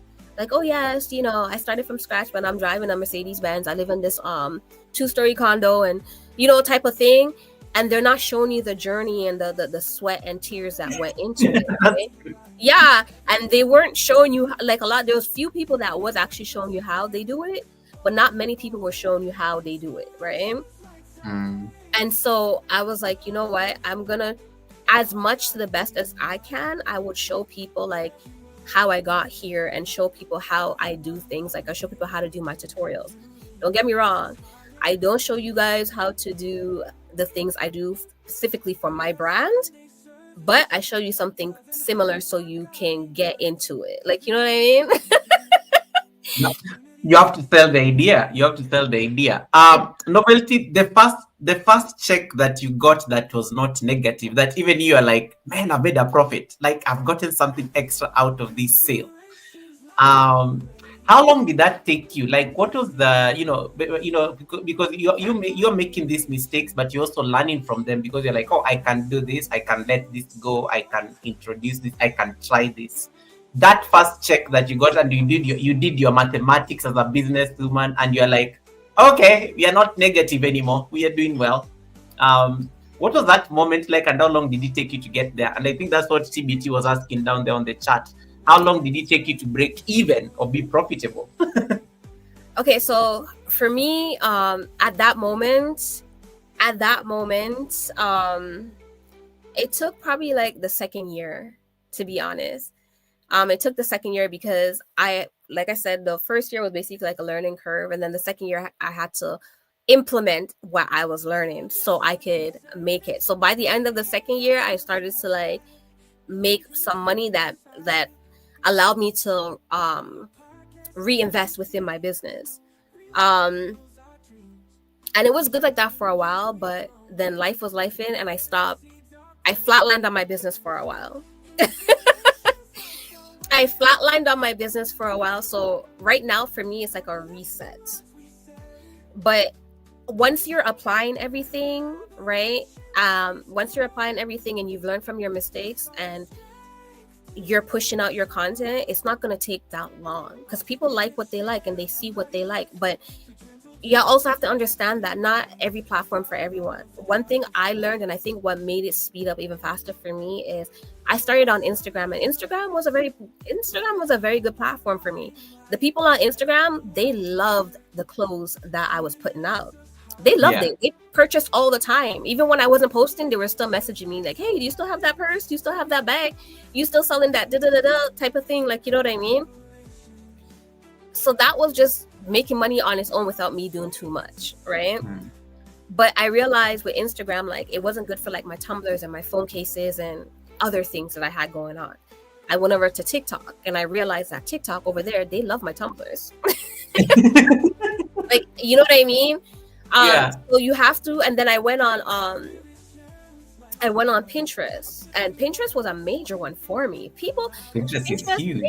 They love me. Pinterest, my crowd in Pinterest is from Quebec, actually. Oh, wow. Okay. Exactly. And they were ordering from me all the time. I had even a lot of repeat customers from Pinterest, right? Because I learned that not every platform is not going to serve the purpose that you might want it to serve, or it might not serve you any purpose at all. Guys, take those notes. I think that's a very strong point. The multi-platform difference. Yeah, so you have to be able to kind of like shimmy around and go. If you're on Instagram, like, you know, it takes time, by the way, for that, you know, but if you're on Instagram and you realize like nobody's not showing you no interest, move over to Facebook. If you're on Facebook and you see nobody's, because Facebook has a Facebook marketplace, like, you know what I mean? Like, dip your feet in everything. And the one that is resonating more with you and that's bringing in customers or even requests, the one that looks like it's going to go somewhere, then you focus on that one. Oh, wow. You put all your focus on that one, right? And that's how you start making your money. That's how you can start making your money. And make sure you have good quality products, like good quality products, and also good product quality images, because that goes a long way as well. I was going to actually ask you that, because I know these social platforms can also be like a nightmare in case you don't deliver, because they'll come into the comment section, they can drag your entire business and brand. So I think I like how you brought in the aspect of quality and stuff. Quality over quantity. How do you like juggle, like, let's say client requests and you have to deliver like on you don't want to overpromise, but you also want to manage you also want to manage your mental health. You want to stay sane so that you're not like overpromising and not delivering, so that you don't get into that place where you used to be, where you have to refund money and things like that. So how do you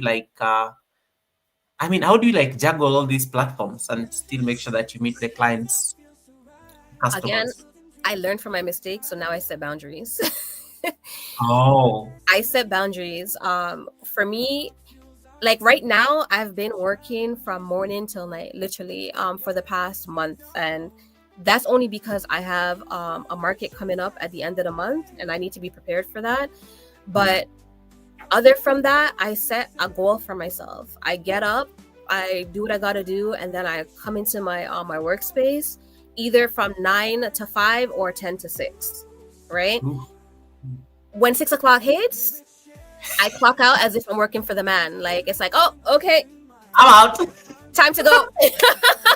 So anybody calling me, messaging me after that, you'll get a reply the next day. Like, you'll get a reply within regular business hours. Like, I don't go above and beyond because that burns you out. And people, when you build up certain expectations, you're going to have to live by it. Right? Mhm. It's like a relationship. Like, like when you get into a relationship for the first time, what you put out is going to be the expectations throughout the relationship. So if you start You buying went there. yeah, if you start buying your woman flowers and you're talking to her on the phone 24/7, 365, and you're doing all these things, you have to maintain that. Because the moment that you stop, she's gonna be like, wait, hold up. Is you cheating? Like, you Now did stepping out, now did I don't see that. huh? No, I like the analogy that you are using. It's very relatable. Yeah, exactly. Like, you know what I mean? Like, all these thoughts are gonna come and things are gonna go downhill. So you have to learn to set balance from the beginning. So I do that. Like, I let people know, like, between these hours, Mm-hmm. I'm not available. Like, you know what I mean? And whatever it is I can't do, I let you know that I cannot do that. I no longer just be taking things just because it's no longer all about the penny. Like, you know what I mean? It's about my sanity. Like, so I let you know, like, I cannot do this. Or if I can, but you have to wait till this time because I'm already doing this right now. Like, type of thing. Yeah, so that's how I do it. I just set boundaries for myself and whatever the case is, and I don't overwork, and I make sure, like, after 6 I go and I watch a show with my children. Like, you know what I mean? I have a little family time with my children, and then Nice. I go to bed. I try to go to bed at a certain time. Once I could sleep, I go to bed at a certain time. You know what I mean? So I can wake up refreshed the next day and do it all over again. And I also make sure that, like, before 9 and 10, I cook and do everything I need to do. So while I'm working, because if I don't, then I tend to overdo it and I don't eat. So I cook early so I could take a lunch break, because I tell myself I need to treat this like I'm working for somebody else, right? I have to take breaks, and that also helps me with preventing burnout. No, I love the discipline because I think that discipline is insane. Like but you said it very well. It has to like look like I'm working in a typical 9 to 5, because then there's some seriousness to it, and you give it the seriousness it deserves, just like a typical company or a business. Exactly.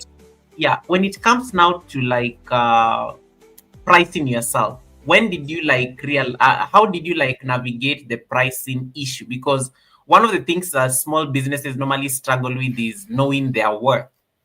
And I usually love that statement that people like throwing around, that know your worth and then add taxes to it. But Exactly. Times 2. yeah, so like, and even saying no to certain things, you can't come down to you have these expectations, and in case somebody does not want to meet that expectation, then they probably go look elsewhere or something like that.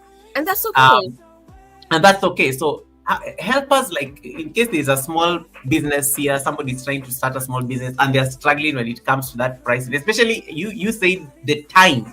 You never used to factor in the time, and you're spending so much time doing all this, yet it's not ending up on the final price. So Exactly. what are some of the tips when it comes to like positioning yourself and even pricing yourself as a brand? Make sure that you're fractioning everything when you're pricing. I have a video for that, so you take a look. I put a local calculation how to price your stuff, but make sure that you're pricing things based on like how the purchase, what you're spending on it. And I don't know where you are, but wherever you are, whatever minimum wage is, or whatever it is that you feel like is more reasonable for your time that you want to pay yourself, you fracture that in as well. Like, you know what I mean? You can't do that with smaller products, like, you know what I mean? But you break it down. Break it down, right? Because smaller products don't take it depends on what you're creating. It depends on what you're creating, right? Because some things don't take an hour. So like for us, it'll be like 17 something up per hour, like, here in Toronto. So I won't charge my smaller items $17 I won't charge myself $17 for that, because I didn't spend an hour. I might have spent like 2 minutes on it. Like, you know what I mean? So you have to learn how to break things down and don't feel guilty about how you're pricing your stuff, because I feel like Yes. I think yeah, most of us. Yeah. guilt is a major part of a start out for us. Guilt runs us a lot, right? So don't feel guilty, because and the thing that helped me out with that is I say people are willing to spend thousands on LV and the other brands, right? With no questions asked. When it comes to like brands like MD, if you know what I mean, like people will go and buy a burger from there and they will spend $20 for a burger and a fry and a drink, right? But then let's say like you're a small business and you're cooking food and you're sending them some rice and peas and some oxtail, right? And you're selling the oxtail for 18, then they're gonna cry about it. Like, you know what I mean? But they won't. And then I realized too, as a small business, people are not willing to give you as many chances as they would give a major company. So for them, it's like, as a small business, they give you like one chance. So if you mess up with that one chance, then farewell, I'm out. And because I know these things, I fracture that in, and I don't feel guilty about how I price things. I don't feel guilty about saying no, because you're being unfair to me. That's how I see it, right? Everyone makes mistakes, and if you're willing to, because the big brands they have money. Like, you know what I mean? And you can still get that good quality with a small business as you would the big brand. And it's a very small fraction of the price you're paying for a big brand, right?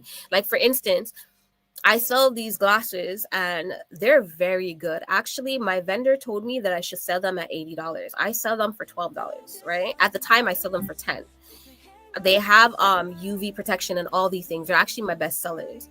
There was a particular person that purchased from me, and this was like years ago, right? They purchased the glasses from me and they liked it. And but you know what they said? They said, these are all right, but this is not really what I wanted. I prefer to have gotten LV. And I said, honey, if you had LV money, you should have went there. Like, I am not LV, and this is still protecting your eyes. This is my best seller. But just to show you like people's mentality, and sometimes when it comes to small businesses, like, you know what I mean? Like, I don't know what you're expecting from small businesses, but you have to make a place for yourself, because LV didn't just start off as the way they were. They started small. It was one man making his local 1-2 and going door to door. There's no people that refused, and all these type of things until who they are. But they didn't sell themselves short, right? So don't sell yourself short. You have to know your value and work right within that. I love that. Right? Yeah. And Misha, Novelty was just giving an example. Misha just heard you talking about like rice and peas and oxtail. Now she's gone all the way down the chat. It's like, yes, you see, that's what I normally make. Misha, she was using it as an example. It was a figure of speech.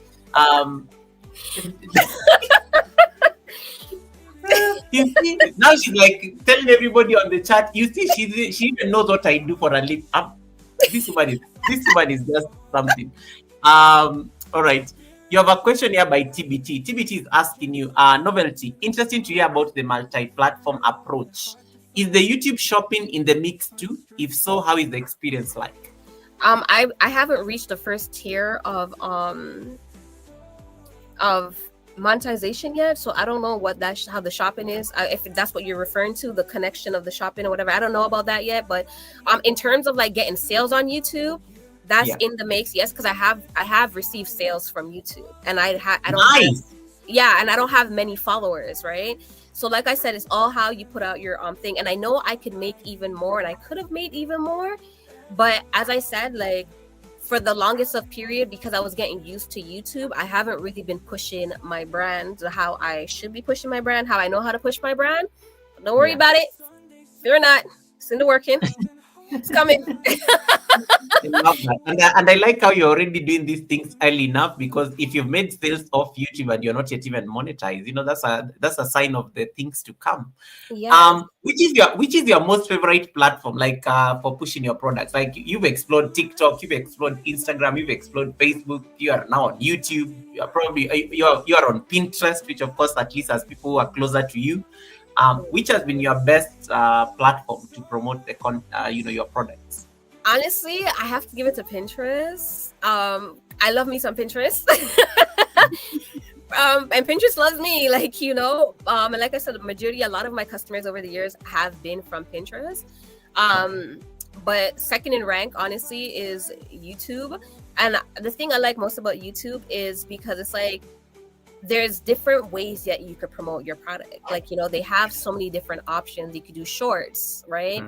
You can do long form, you could do lives. I'm not saying you can't do this on other platforms, but usually with other platforms, like for instance on TikTok, the lives mostly focus on one thing. Like it's mostly people gifting and stuff Yes. like that. Like, you know what I mean?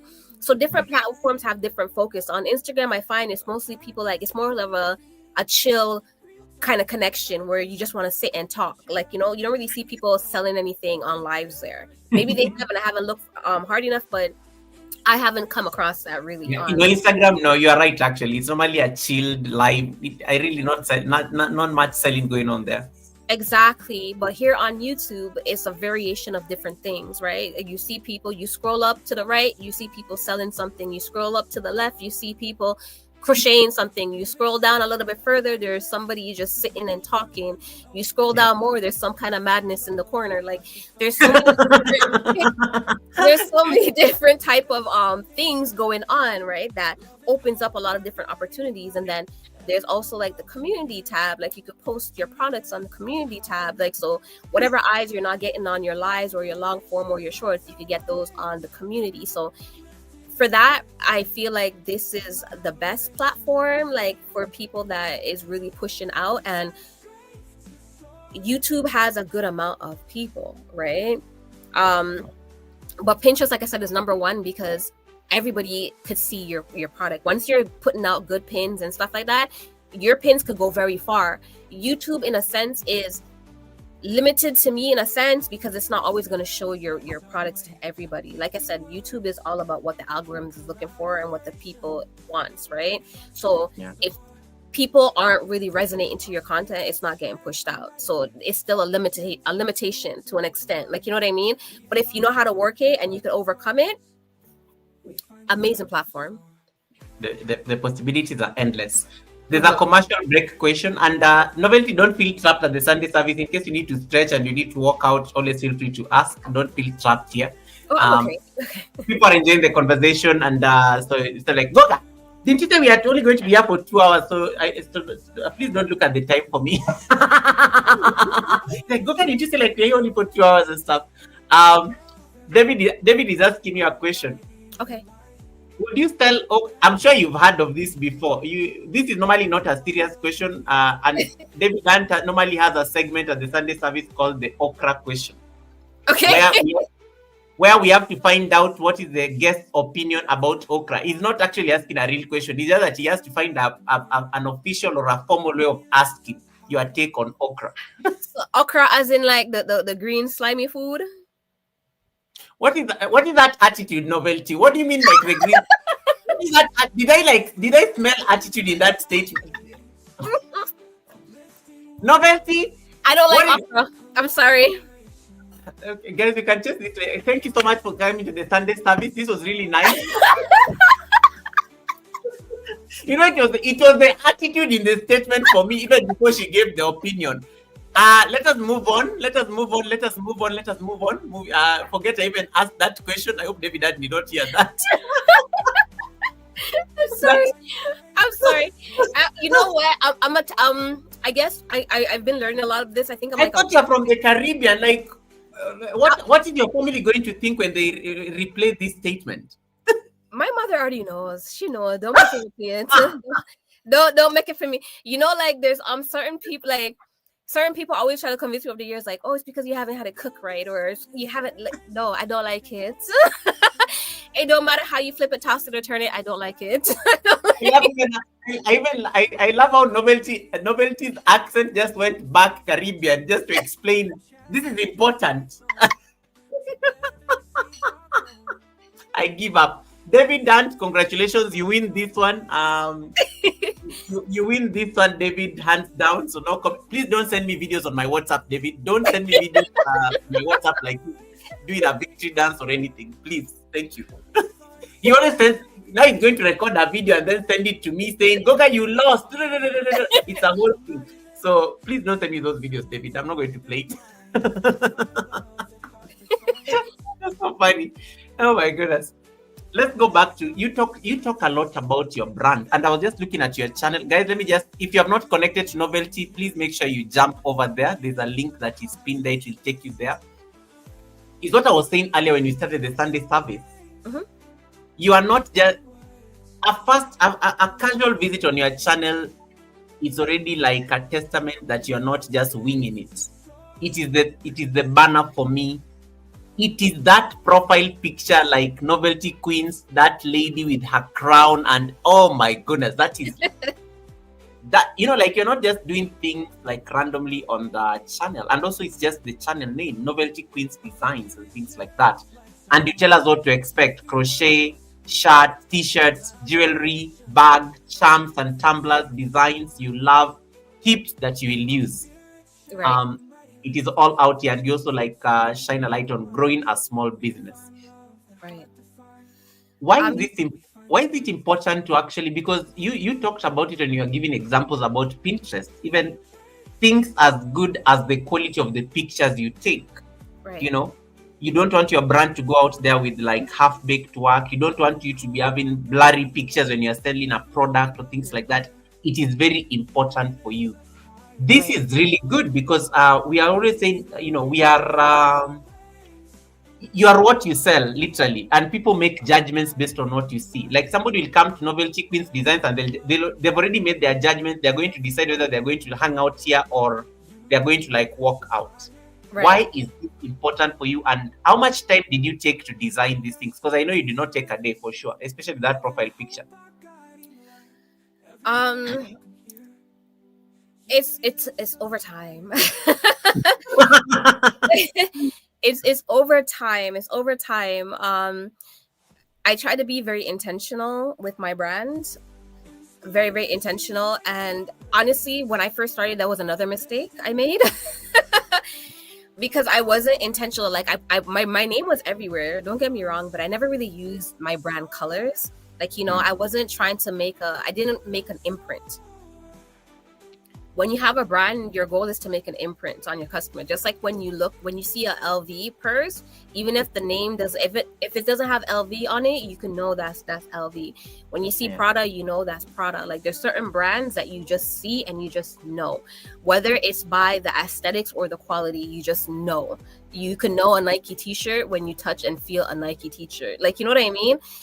So these are the type of things that you want to do. You want to leave imprints when it comes to branding. And I kind of stumbled up on this by accident. Well, even before that, in my Facebook group, I used to have somebody that one of my my moderators in my Facebook group, she always says you need to make sure that you're branding how you want people to see you here and later on down in the future, right? Because she's it's very important. She's from the moment that you step on scene, you should be branding. It's like when it's emergency, a medical thing. The first thing when the doctor's going to go do to operate, they make sure they put on their local protective gear, their gloves.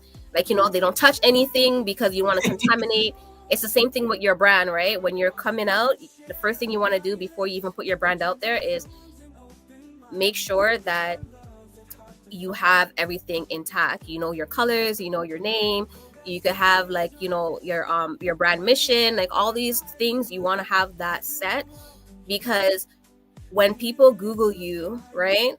When you Google Novelty Queens, it's going to pop up on Google and it's going to show you all my platforms. I've done it, so I know. Ooh, let me do that right away. Just carry on. Don't worry. Yeah, you pop up when you do Google's Novelty Queens on Google's, it pops up on different platforms. And because I wasn't always branding the way I was supposed to brand, like, you know what I mean? What I noticed. Novelty. You know what? Let me just share. Let me just share that right away. This is a Google search of Novelty Queens. Like I think all this is you. Yes. All this is you, literally. I think until you get down to the bottom and stuff, but it's really you, even the images. It's your brand. I see your Yes. logo and stuff. Amazing. Well, that last one with the queens is not me, but if somehow, for some reason, it attached to me. This is That yours one, though. yeah, that's mine.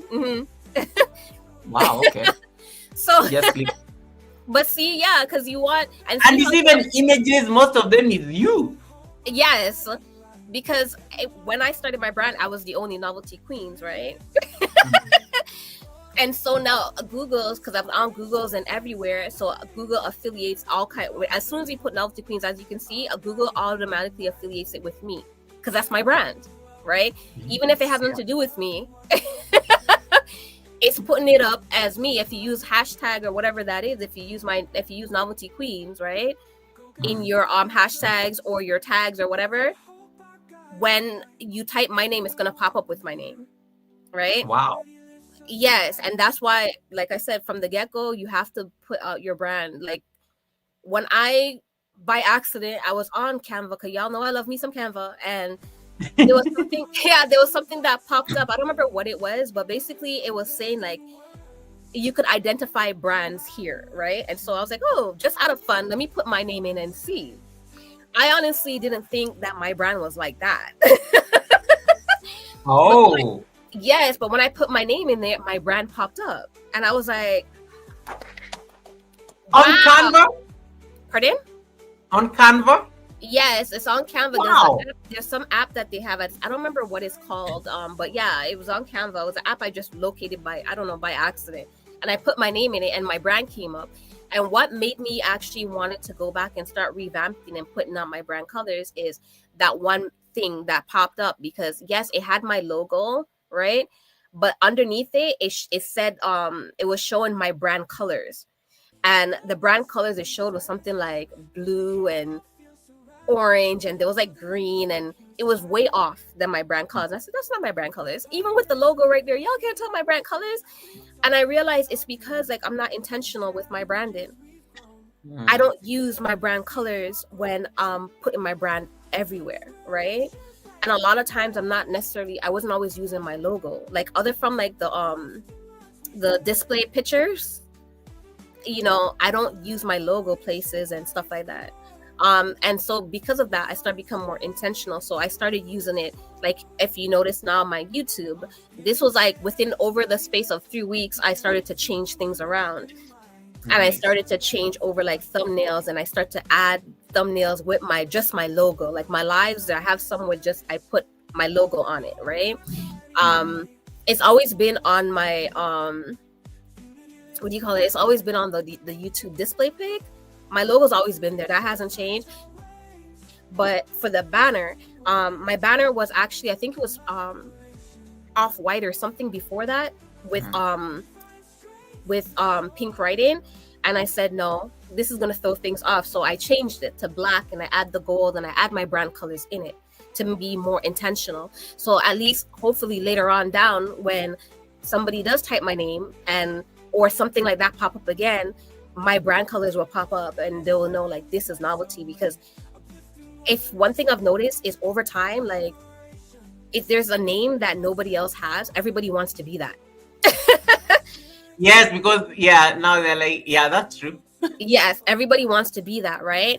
And then how they gonna tell who's who? Like, I'm not saying people still can't use your colors and stuff like that, but at least you're setting the tone and you're letting people know how to identify you, right? So I'm trying to be more deliberate in the terms of, like I said, using my logo, using my colors. I'm trying to find a font that is suitable for me, that I can stick to, that also is recognizable towards my brand. So yeah. I like this level of nuance, especially when it comes to things like even your color. Most people, they never appreciate that, as a brand, you need to like have your colors, that when people see that color across the platforms, they know it is your identity. They know it is like they know it is like literally a definition of you. And I like what AAW says. She's giving you for free what I charge big money for in my business consultancy. You better pick up these gems. It is those something as simple as color. Like it can define your identity, and most people never even think of it that way. Just say my favorite color is purple, but we never think of it even from a place of branding. That if somebody looks for anything purple, they need to find me. They need to when you're looking for Google, there has to be something purple even around the brand. So I think I like that level of preciseness. Exactly. There's a question. Yeah, there's a question I think that you are asked before I come back to that brand thing, because I think that was a very crucial part that I wanted you to just talk about at the Sunday service. Okay. AW is asking you to talk about how you set up a store within WhatsApp. Talk about how to set up a store within WhatsApp. Now that's a hustle and innovation. Well, WhatsApp is also another platform. How could I forget? Yeah, that's also another platform. Okay, so with my WhatsApp business, what I do with that is, okay, so first, it's not regular WhatsApp. It's still WhatsApp, but it's they have a business app, The right? business, WhatsApp Um business. yeah, the other day when somebody asked me that, I went to look a little bit more into it. I think it's a beta. I think that's what they say. I don't know if everybody could get a WhatsApp business. But if you can, it's WhatsApp business. So that's completely different than your regular WhatsApp. And one thing you must know too before you do it is you can't use the same phone number that you have. Your same phone number that you use on your regular WhatsApp, you cannot also use that for your WhatsApp business. I don't know if they changed that, but when I first got mine, you have to have like a business number or a separate number to connect to your WhatsApp business. Sorry. Now for that, on the WhatsApp business, like my WhatsApp business is connected to like my Google account. It's connected to, now they you could connect it to like your Facebook and your Instagram and stuff like that, where people could directly message you from Facebook, and then it goes to your WhatsApp, my WhatsApp business. I'm not sure if you can do that with the regular WhatsApp as well. I also have all my images, like I still have a lot to put on there because I've been very busy. And I haven't been taking it seriously all these years. It's just since like this year I've been taking it seriously. But you could put all your, like when you go on a store, when you go on somebody's website and you see all the photos, you see the price, you see the descriptions, all that you can put on your WhatsApp business. I have all that on there. They have an automated system where you could put things like, if you type in like policy in the chat, like it will pop up, right? So think whatever it is that you feel like is the most frequent questions that your customers or your clients might ask you, you could just put that, so they just, when they ask it, it just pops up. I also have like a notification that when people come to ask me a question, like if I'm not available, it pops up and it says, hi, welcome to Novelty Queens Boutique, blah blah blah. Unfortunately, we're unavailable right now, but leave us, just let us know what it is, how we can help you, blah blah blah, and someone will get back to you, at the earliest convenience, stuff like that. The way how that works is you don't directly do payments from the WhatsApp business. I guess that's the only downside. However, what I do is when somebody is interested in my product, because they do have like a checkout on WhatsApp business. So you'll go to checkout, but it'll bring you to the chat and we could discuss it more there. And then I give you, I would send you an invoice. I send you an invoice. I do my invoices via PayPal. And recently I purchased, I can't remember what it's called, a POF system for my markets. I don't remember what it's called right now, but apparently from what I've seen for that as well, you're able to do payments, online payments from that. But yeah, so basically you'll just send out an invoice to the customers and you pay from the invoice, and then you get your products. I upload the shipping information to PayPal, and you get to see it in real time, like how far your product is and blah blah blah. And yeah, it's just very basic and pretty simple. Did I answer your questions? Was there anything more? Hello? Sorry, I was muted. Sorry, thank you so much for that. I did not realize I was muted. AAW, I hope she has answered your question. I think she did an amazing job answering. And I was just trying to show people how you have intentionally even put these contacts on your channel. We were talking about this at the academy on Wednesday. That in case you really have to put your phone number on platforms like YouTube, they have to be like for business purposes and Right. not. Yeah, and I like how somebody can contact you on WhatsApp Business, on Instagram, on Facebook.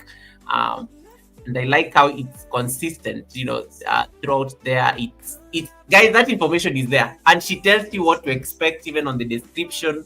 That is Novelty Queen's channel. So, isn't this what you were talking about on Wednesday, guys? Because I think I think treating our channels, for those of us who may not really be selling products yet, but I think even our channels are like brands in a sense, and we have to like start approaching them that way. And novelty in your experience, be it from business, be it from creation, what are those things you can never compromise on when it comes to your brand? And especially, the internet gives people a lot of pressure to fit in. And you talked about this earlier. People want to associate with success. But sometimes success can also come at a cost. People sometimes want drama because that may help push the name. But what are those things for you that are the non-negotiables when it comes to your brand? If it's something that you can easily walk away from with your head held high, if you are I always keep it positive. I can't deal with negativity. Me, I could be a very feisty person. I could be a very feisty person, very, very feisty person, but I've learned to bite my tongue, right? Because presentation is everything, first impression is everything. And a lot of times, like, trust me, sometimes some people say some stuff, and the things I want to tell them, if I told them, they would no longer come back on this internet. But I have to bite my tongue, right? Because as a brand, you don't want people, because nothing deletes off the internet, first of all. That's true. Oh. And I might be small right now, but I do hope to get big one day. And people are very petty, right? And somebody's gonna come later on that doesn't feel like you deserve to be where you are or deserve to have what you have, and they're gonna go and they're gonna scoop and they're gonna search for all these little things and be like, remember the time when she said this or she did that? And I think about these things, right? So before I open my mouth in certain things, I have to really I take it, I cut my eye past it, and I always try to look through the bigger picture, right? And I just try to always keep it positive, because I tell myself, like, this might affect you later on. Like, a lot of people, they don't think about what's going to happen later on. They just think about the now, and then they do things, right? And then it comes back to bite them later on. I try not to do that. I try to be very mindful of what I put out on the internet. I try to be mindful of the things I say. I try to be mindful of the type of products I put out, and I make sure that I test my stuff, right? I test my stuff. So I know if there's anything negative, it's just somebody that's generally just hating, and I can't control that. So I don't worry about the things I can't control. I just want the majority to know that, yes, the product is good. What are they talking about? Like, type of thing.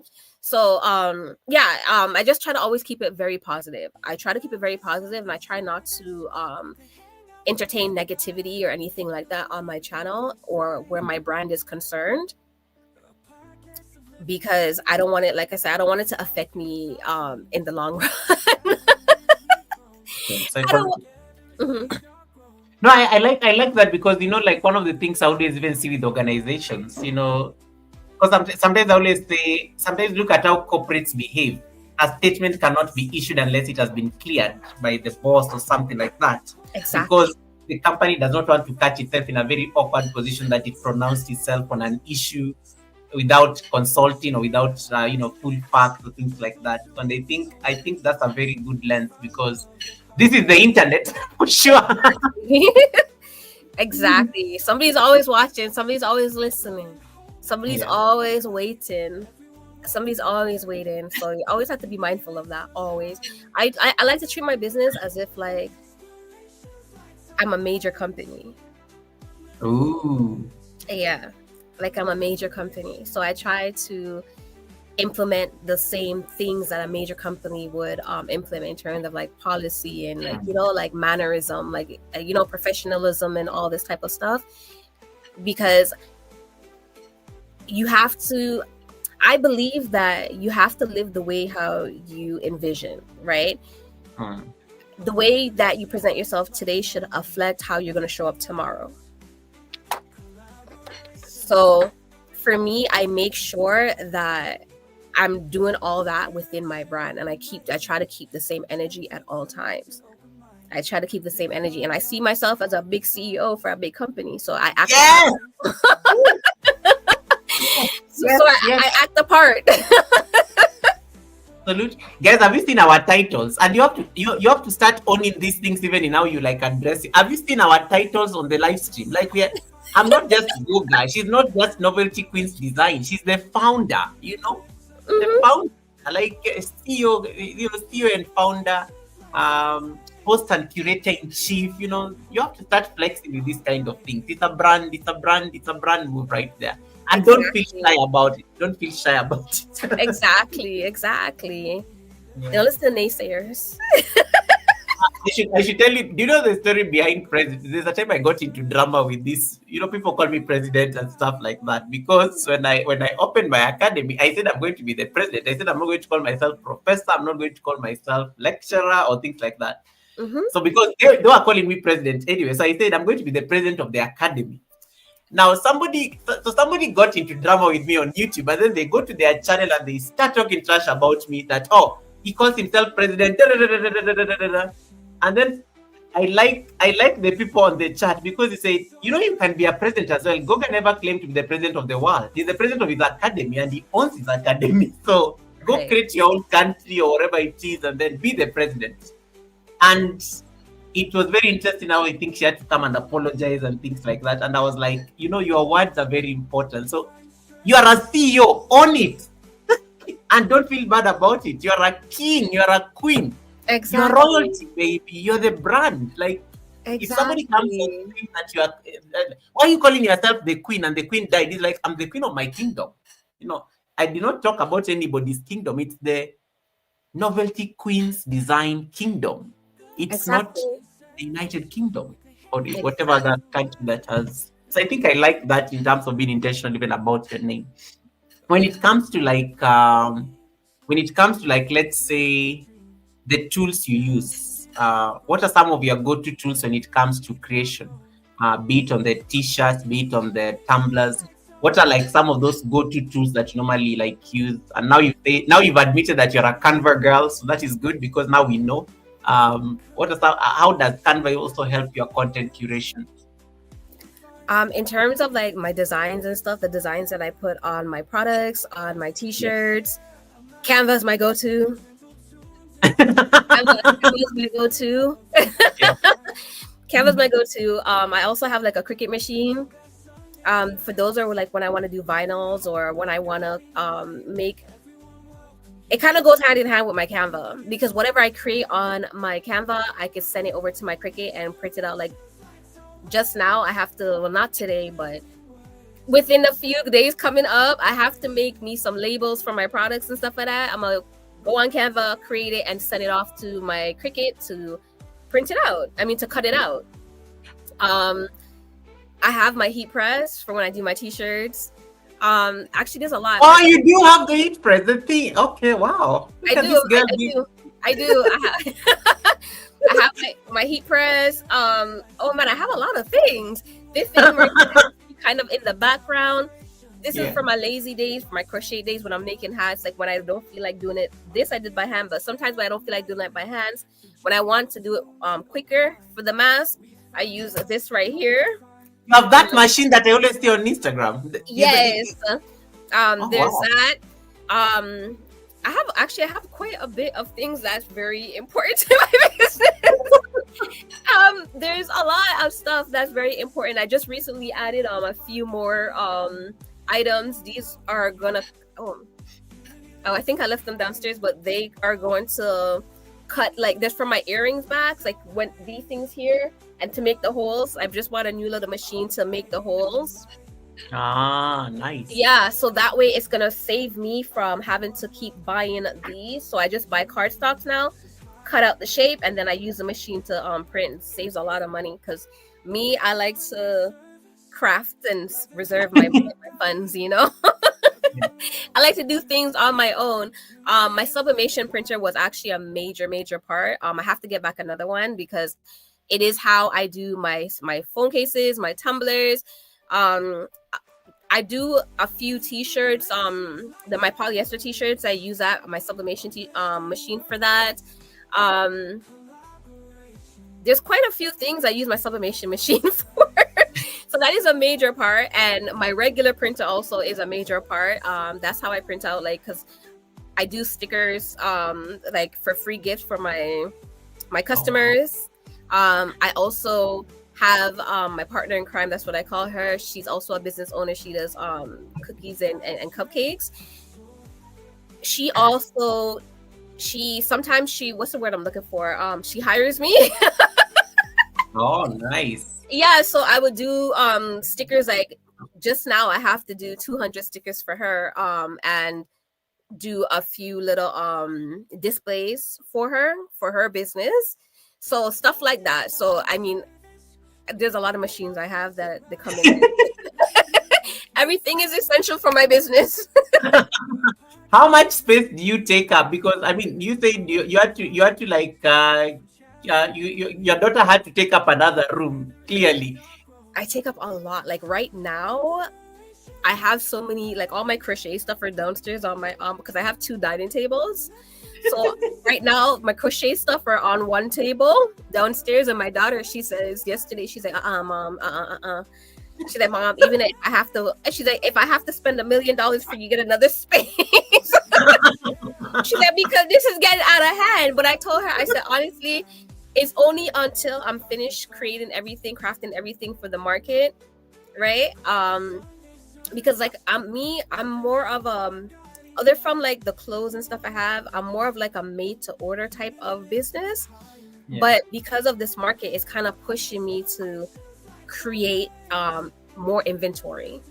So I have to create a mass amount because I'm going to be there from 9 to 5, and I don't know what to expect because this is my very first ever market. So nice. Yes, and I don't want to like my mind is like all over, so I'm trying to create a little bit of everything that my business stands for. These bags right here I actually created for the market. I don't have wow. Yeah. Let me just put you on a big layout so that people can see clearly. Yeah. So, wait, you created all these, like they look so nice. Yeah. Let me take one down. So there's like, wow. And see, I put my little logo on there. Oh my god, that's so classy. Yeah. So I created these.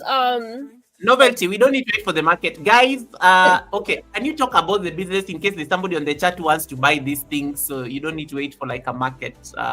They would have to wait for the market because, like I said, these ones I just created for the market, and I don't know how much is going to be sold right now.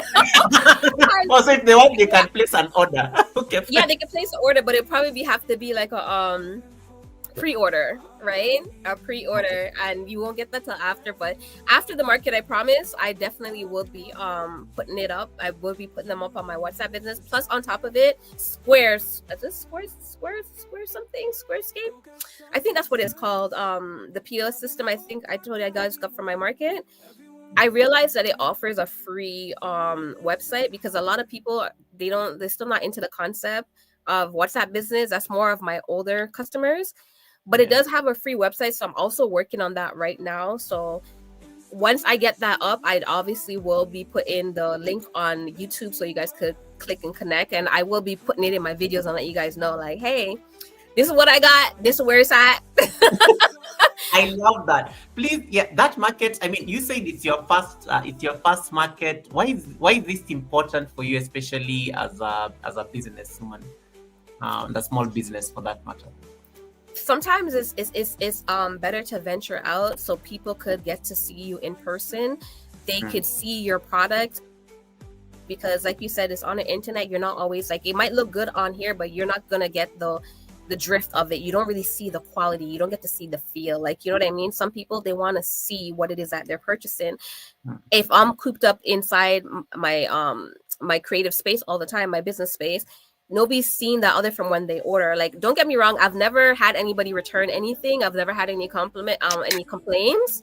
Yeah. Nice. And I've actually had people send me pictures, and I'm like, can I post this? I'm like, girl, that's why I sent it. And I'm like, okay, say less. Like, you know, like, I have people that take videos and stuff over the past and send me.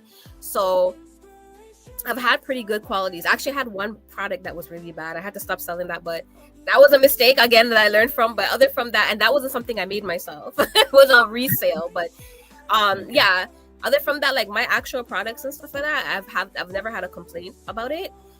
But again, like, it's gonna build more trust in my eyes, and on top of it, like, you get to really interact with people. They get to see who you are behind the screen, like, you know, and you get to reach a different set of customers and different, what's the word I'm looking for, different eyes. I don't know what the word I'm looking for. I'm going to use that for now. But that may not necessarily be online. Actually, that's a very smart idea, and you get to get new subscribers as well. I'm assuming because you'll be promoting the channel as well.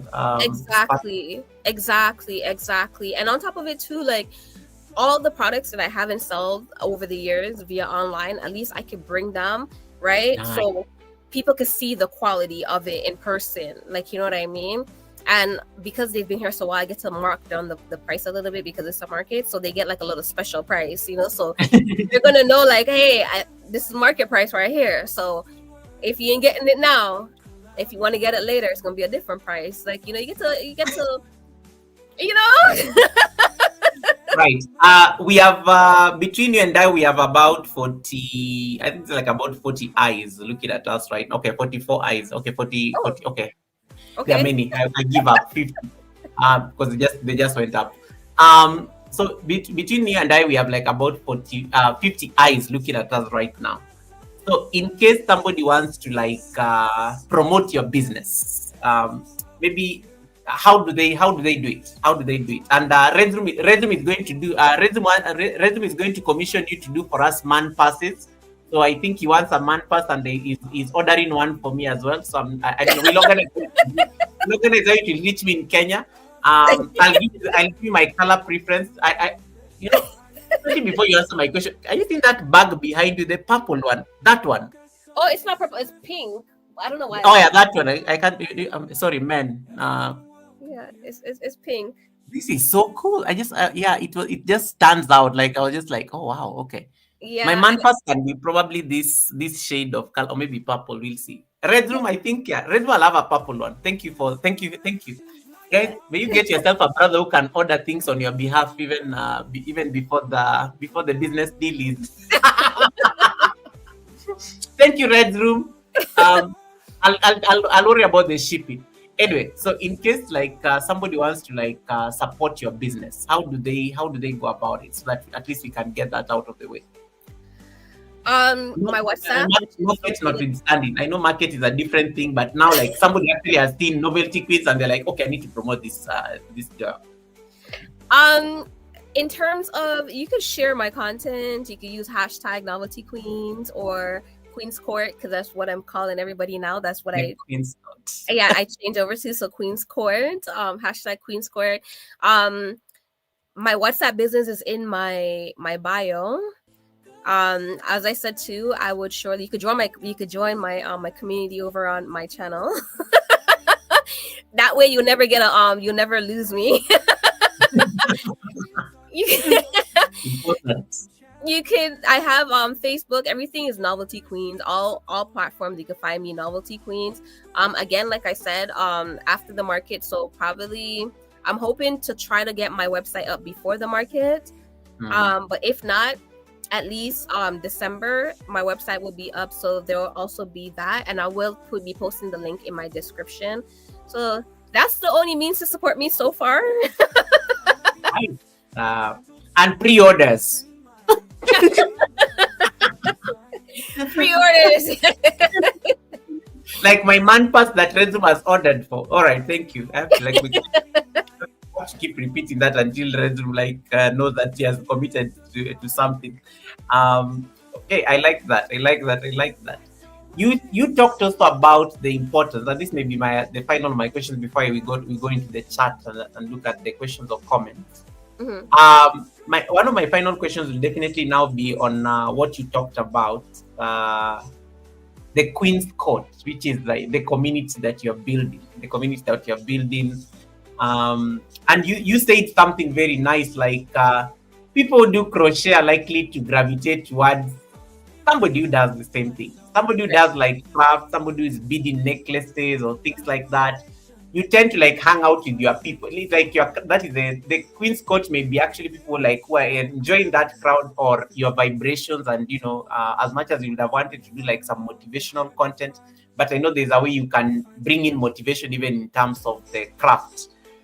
Right. And you said it rightly very well, that builds the authenticity of you as a creator or the curator. Hmm. And I think authenticity is a very important thing. And most people, I think, we struggle because we like going for the popular stuff, because maybe that is what is going to maybe that's what's going to push the algorithm. Right. But in your personal opinion, and especially speaking as a small creator, why do you think it's important? Why do you think authenticity is important, especially as you're growing a channel, to attract the right audience? People Because resonate. yes, you can attract any audience, but there is a certain audience that Novelty Queens Designs is looking for. Right. Yeah. People resonate more deeply with you when you are, presenting authentic, your authentic self. When you're presenting your authentic self, right? When your brand is more authentic, again, people are going to resonate with it, and hence why I'm Novelty, right? I am Novelty. I like to give something different. I like to give something that doesn't give people options to shop around. Well said. you know like, I want when you come, like, even if you're like, I could get that cheaper, no, you can't, because it's nowhere else. Like, you know what I mean? This is Novelty. So that's one thing why I feel like it is very important for you to put out your authentic self, and make sure that your brand is authentic. Because when there's too many of one thing, like, for instance, I like to use examples, right? You can see McDonald's, Burger King, and Wendy's all in the same corner, right?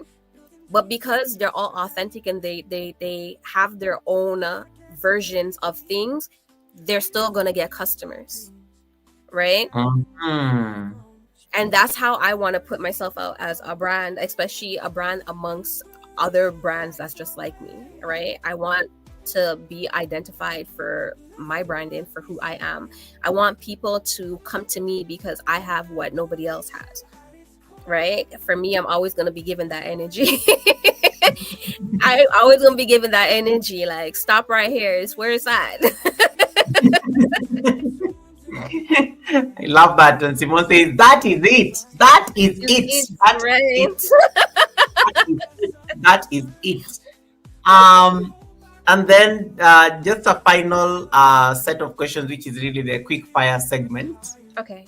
I'm just going to ask you 4 questions, and they're just like, you can just give one word answers. You don't even need to explain anything. Okay. Number 1, one tool or app you can't live without. Canva. Canva. Canva. Canva, I hope you are listening. This right here is your marketing like guru. They can promote your product. Canva goes, because every time there's like new things, I always get like, so sometimes like they only offer things to certain people. Yes. I always get the new things. Okay. Guys, yeah. Talk to her. Let's have to do for you something. She has access to the keys, the Canva kingdom. Yeah, I always get the new things, and it's so funny because sometimes I'll be using things for like months, and then like maybe at the end of the year or months later, they're like, oh, introducing Canva is rolling out new this, new that, and I'll go look because they have these little I don't know what these lectures or whatever you call it, webinars, where they Yes, introduce, webinars, yes. yeah, where they introduce the new stuff, and I'll go join the webinars, and I'm like, wait, I was already been using that. I already have. These are not new. But then In they'll fact, announce. in fact, I like how you're bringing that because StreamYard also does the same. Because I think I've been using StreamYard like forever. Until nowadays, they invite me for those things, and I'm like, all right, I've been using this stuff. I'm not a beginner on StreamYard and things like that, and definitely. Yeah. Oh, and before I forget, guys, tomorrow, in case you are a StreamYard user, StreamYard told us this on Friday, but they've not yet announced it exclusively. They are rolling out a new feature tomorrow called Mass. Oh. Mass is going to allow you to be able to do like vertical and horizontal live streams at the same time on StreamYard. Like, I am so fascinated to see how that is going to work tomorrow. I'm just like waiting for tomorrow. Like, I'm literally put everything, calendars, alarms, and things like that. And I remember I was telling the guys on Friday during the StreamYard webinar, you guys have beat YouTube because YouTube has been planning to roll something that can do vertical and horizontal live streams at the same time. You literally beat them at their game because if you launch it tomorrow, they say 10th of November, which is tomorrow. If you launch it tomorrow, you're going to kick these guys out of business. They'll be so late in the game. So watch out for that, guys. If you use StreamYard and you want to do like a vertical, so most people in the room did not know how it was going to work. So they told us to be patient until tomorrow, and then we'll know how it will appear. It's called Mars, like the planet that Elon wants to take us to. And it allows people to do vertical and horizontal live streams at the same time so that you can double dip. So you can be having a vertical live stream at the Sunday service and a normal live stream, giving you money and then getting subscribers and numbers at the same time. Okay. Yeah. Anyhow, so yeah, that is insider information. Now you're welcome. You can have it. Now that Novelty talked about getting insider information from Canva, anyway, might as well share it out. Okay. Second question. Coffee, crochet, or Canva? Don't say Canva. Oh my, why is Canva in that question? I should have removed it. Okay. Coffee, crochet, or Canva? I don't drink coffee, so that's automatically eliminated. I would say crochet. Crochet. Because if I don't have internet, I need something to do. Okay. And then the most underrated branding tip. The most underrated branding tip.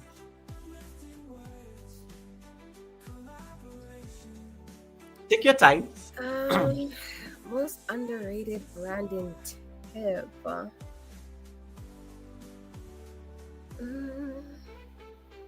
And guys, make sure you've connected to Novelty as she answers this final set of questions, and then I'm coming to your comments. And in case you have any question burning that you want to ask her, please do. Then and make sure you have connected to her. So I want to see you guys dropping those nice hearts, pink hearts on her chat, or gold or green. I don't know. She has like a number of colors that are around her brand, so you can drop black, green, gold, yellow, white, yellow. was gold. Yellow. Yeah, white. Is it gold? Yeah, that one. Yellow. I think it's yellow. Yellow or pink. Drop those on the chat to confirm that you are there before we go. Did you get an answer for it? I feel it's when you're adding colors to your brand, don't just pick any and anything out the sky, because colors have meaning, especially where branding is concerned. And you also have to pay attention to the kind of customers or clients that you're trying to draw in, because they have representations. Like for me, mine, you could have like gold and black, which represents a certain type of customers, or you could have like nude and neutrals, which would attract a different set of customers. So depending on what it is that you're aiming for, pay attention to the colors that it is that you're you're putting out there. And our mutual friend AAW said the same thing. It's called brand identity and cohesion. Down to the shade of that color that has a hex code. Tiffany blue is Tiffany blue. It can't be any other Tiffany. Exactly. That's the brand. I think that's exactly what you just. I think you just say the same thing. Of course, you now use the professional whatever, but yes, exactly what you say. Right. Second last. I think the second last one. I said before, yeah. Oh, the last one. If your brand had a theme song, the Novelty Queens design brand had a theme song, what would that song be? Um.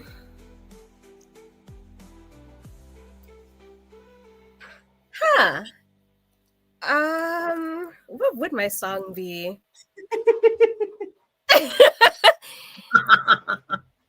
That one that you are thinking of, that you are thinking, Goga, I'm not singing this song. That's the one. No, well, I do have a once, but I don't know. I don't think that would be my song. Novelty, just say it. What are you thinking? Tell us what is in your head right now. I feel like it would be but I don't remember the name of it. Like it'll be like a Michael Jackson. You know that song where you're talking about like For the People or something like that? Yeah. Kill the world. What's it called? I think that's what it's called. Is it For the People? Or I don't remember, something like that. But that's what David Ant, can you help us? David Ant, you know all the songs under the sun. He's a musical producer, so you know. David Ant, what is that song by MJ about? Oh, we are the champ. We are the champions. Yes, we are the champions. Yes, yes. Wow, Red Room. Hey, Red Room loves mix up too much. He knows everything. The prince of mix up. I forgot. He knows all these things. Yes. We are the champions. All right, fine. That's right. I think that's it. Well stated. Well stated. Well stated. All right, and let me read for you a few comments that came through when we were talking, and I think that were very important for you just to like hear, so that you know how people have enjoyed hanging out with you. Thank you. Your most memorable quote on the Sunday service: "It is easy to fall and hard to climb." Like somebody has said, put that on a T-shirt. Like that was Fabulous Nuts just saying that one spoke to her. That one spoke to her like in such a nice put that on a T-shirt. Yeah. Put that on a T-shirt because you just said it so effortlessly. That's what she's taking home at the Sunday service. And then Joan Parker was reflecting on how when I was in school there were such things as cooking, sewing, woodworking, etc. Yes. Yes, which may not be, and I think for her that point was trying to say that the schooling system is not really emphasizing on some of these skills. They eliminated a lot of them actually. Yes. Yeah. Exactly. So most kids are struggling when it comes to that. And then Title Pro, thanks so much for the 7 months of trust. I don't take it for granted, and the amazing super chat that you got us there. Thanks so much for that. Moving Wheels was watching in the background, and Moving Wheels says, "Great guest, watching and following. Thanks for always educating us. As we appreciate your work. I'm a great student of you, especially in growing my channel." Thanks so much for that compliment. I think we love that. Let me see whether I missed anything. Misha Bless talking about her food. AW saying, "You are doing such a great interview, Goga and Novelty." Oh, thank you so much. Thank you. I made sure I got good rest for this, so my nerves and everything. Novelty wasn't that bad. You don't need to rest to come to the Sunday service. You could just walk out. You can even just walk into the Sunday service with a hangover. You'll be fine. No, I need to rest. No, I need to prepare. I need to prepare myself. That explains the glow and how you're looking demure and relaxed. Mm-hmm. And good rest. Last night I go sleep early. Everything. I told you I treat everything on a very professional level, and especially like I did my hair because I remember when we spoke on Friday, I had a different hairstyle. So and let me tell you, let me give those people those receipts. Guys, let me tell you, Novelty is so professional. You know, she had to turn on a camera and she was apologizing half the time. Like, Guka, I'm so sorry that I look like this. I'm like, no, it's fine. I don't even my camera was not even on. I was literally lying on the couch while talking to you. So she's so professional, and then she keeps time. Like she was like we said, you're having a call. I think it was at 10. It was 10 p.m. my time, which was like 2 o'clock in Canada. She was there, like, okay, let's do this. We are ready. Let's like that. It was I can attest to how professional she is. She's very extremely professional. Like I was so impressed. Thank you so much for that, and thank you so much for how you respect the time and she kept on apologizing, and she thought the call was taking longer.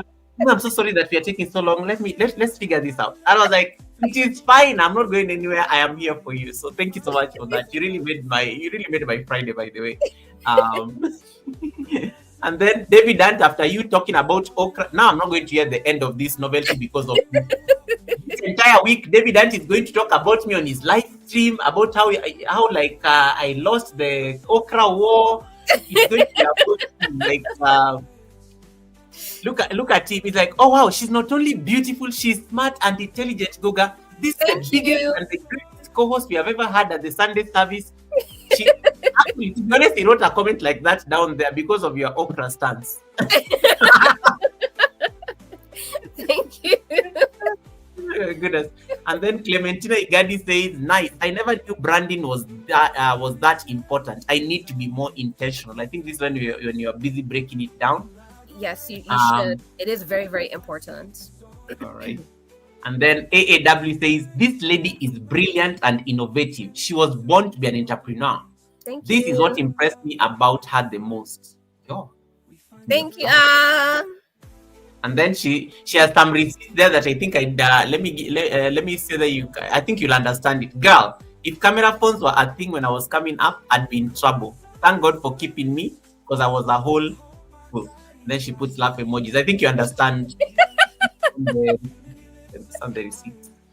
Then Clementina says, your partner in crime. Your partner in crime. That is the lady you like who normally engages you for the cupcake. Yes. Your partner in crime is her kind of girl. Get yourself a partner in crime. I'm telling you, you need one. You need one. Okay. And then Red Room says, I need a man pass. I think that was the other comment. Red, what are you going to do with the man purse? Where are you going to go with it, Red? But don't worry about it. Covering man passes for me and him, matching ones. Pull up my pen and sketch out something. Don't worry. Red is my brother, so I need. He calls himself my big brother. So let him foot the bill for all these problems. Because that's what big brothers are for, right? I never said it rich like that. And then David Ant says, I will make one for you. We are the champions. We are the world. David Ant has promised to make for you some stuff. David, this what an okra stance can cause people. Like, the things you have offered Novelty Queens on this live stream just because of our okra position. Oh my goodness. This is... I've never seen David this generous on YouTube. Like, oh my goodness, this is insane. Joan Parker is your new subscriber, and Joan is a teacher, an amazing teacher. Thank you. As well. And then Simone says, I am so proud of you, Novelty. People just giving you your flower. Guys, if you want to write these nice things about Novelty, go and do it on her chat. Don't write it on my chat. So that we confirm that you've connected to her. Post them. If you post them on my chat, I'm not going to read them. So go to her live stream. These are blackmail work. Go to a live stream and then I will read them, so that you make sure that you are typing on the right chat. Okay. When you type on my chat, I'm not going to read them. I'll ignore them. But these are all typing them on your chat. Oh my goodness. Okay, Novelty. Amazing conversation. You've really kept it where people are so happy and they're so excited, and they really appreciate the input that you've come here to give. So unless there's anything, maybe you want any reaction to those the comments or something, and then we can get into your outro, and then we can release you. I don't know if I have any more reactions. Oh, I was like, what just happened? Oh. Okay. Yeah. Thank you guys so much. Thank you so much for the very kind gestures. The compliments is very, very, very appreciative and very heartwarming. Like, I didn't expect all of that. I'm still laughing at the comments on the chat because the most amazing course of the month. The month is barely like a week. Thank you, and it's my month too. Mm-hmm. Hey, you said you're celebrating your birthday this month. Before we go to the conclusion, you said your birthday when exactly? My birthday is on the 17th. That is next week. Wait. That is next on a Monday. That will be the other week. The other next Monday. Oh, I celebrated mine last Sunday, but I'm celebrating the whole month, so don't worry, I'll celebrate with you. I swear, I was there for your birthday. I saw you. I had to come through anything to do with Scorpios. I'm there. You having a party? I'm there. And I'm sure you saw the royal theme, and you're like, this one I'm getting in. It's royalty, it's novelty. Yes, yes.